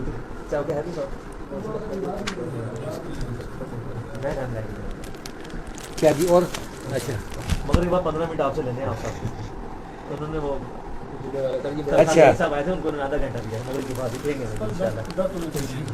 یہ لکھا ہے ترمذی نے, واختلف اہل العلم فی قیام رمضان. اہل علم کا اختلاف ہے قیام رمضان کے بارے میں. فرا بعضهم ان يصلي 41 ركعه مع الوتر. بعض کہتے ہیں 41 رکعتیں پڑھنی چاہیے. وہ قول اہل المدینہ والعمل على هذا عندهم. اہل مدینہ کا یہی قول ہے, ان میں ان کے درمیان یہی عمل ہے. کس حدیث کے تحت نمبر حدیث کا بولتے ہیں؟ 806 باب قیام شہر رمضان والا, وہی وہ جو مشہور حدیث ہے نا, ابو ذر غفاری والی جو حدیث ہے رضی اللہ. ہاں, آگے کیا کہتے ہیں جی, کہتے ہیں اکثر علماء کہتے ہیں کہ جو علی اور عمر سے مروی ہے کہ 20 رکعت پڑھ چاہیے, اور یہ سفیان ثوری اور عبداللہ مبارک اور شافعی کا قول ہے. اور امام شافعی کہتے ہیں اس طرح میں نے پایا اپنے علاقے مکہ میں لوگوں کو وہ 20 پڑھتے تھے. اور احمد بن حنبل نے کہا کہ اس بارے میں کئی رنگ مروی ہیں اور انہوں نے کوئی فیصلہ نہیں کیا. اور امام صاحب بن راویہ نے کہا کہ ہم تو 41 پڑھیں گے جو ابی بن کعب سے مروی ہے. اچھا, ایک اور بات ہے کہ امام شافعی کا قول یہ ثابت ہے کہ وہ فرماتے ہیں کہ اگر رکوع تھوڑے ہوں اور قیام لمبا ہو تو یہ بہتر ہے. صحیح ہے. اور رکوع اجماع تو کوئی نہ رہا 20 تراویح پہ, یہ جو اتنا یہ ڈھونگ پیٹ رہے ہیں. تو اختلاف اہل العلم واختلف اہل العلم. نہیں, 8 میں تو ہمیں سند مل گئی نا, سند ہے نا, باقی واختلف اہل العلم. اچھا سر, سعودی عرب میں سوائے مسجد نبوی اور بیت الحرام کے ساری مسجدوں میں 8 پڑھی جاتی ہیں. اکا دکا میں 20 بھی پڑھتے ہیں. ریاض میں ایک مسجد عبیقان والے میں 20 پڑھتے تھے, باقی ساری مسجدوں میں 8 ہی ہوتی ہے. سر آخری سوال ہے, وہ آپ کی مرضی, آپ جواب دیں یا نہ دیں, وہ طلاق ثلاثہ کا مسئلہ ہے. بس اس کو بعد میں صحیح انشاءاللہ. اچھا, وما علینا الا البلاغ. سر بڑا شکریہ آپ کا, جزاکم اللہ خیر, بڑھیا آپ نے شفقت فرمائی ہے. اللہ تعالیٰ قبول کرے ماشاءاللہ. ابھی ایک اور مسئلہ طلاق ثلاثہ کے بارے میں انشاءاللہ میں تحقیق کرنی ہے. اچھا, کہ وہ جو حدیث ہے نا کہ نبی کریم صلی اللہ علیہ وسلم نے فرمایا کہ لا طلاق فی اغلاق, اغلاق میں طلاق نہیں ہوتی. اس کا معنی ابو داؤد کرتے ہیں کہ غصے میں طلاق نہیں ہوتی. اچھا, اگر یہ ثابت ہو سر, ویسے ابھی میں اپنی opinion تو دے سکتا ہوں, میں بند کر دیتا ہوں. جی چلو ٹھیک ہے, بعد میں بات کرتے ہیں. جزاکم اللہ خیر جی, اللہ خوش رکھے.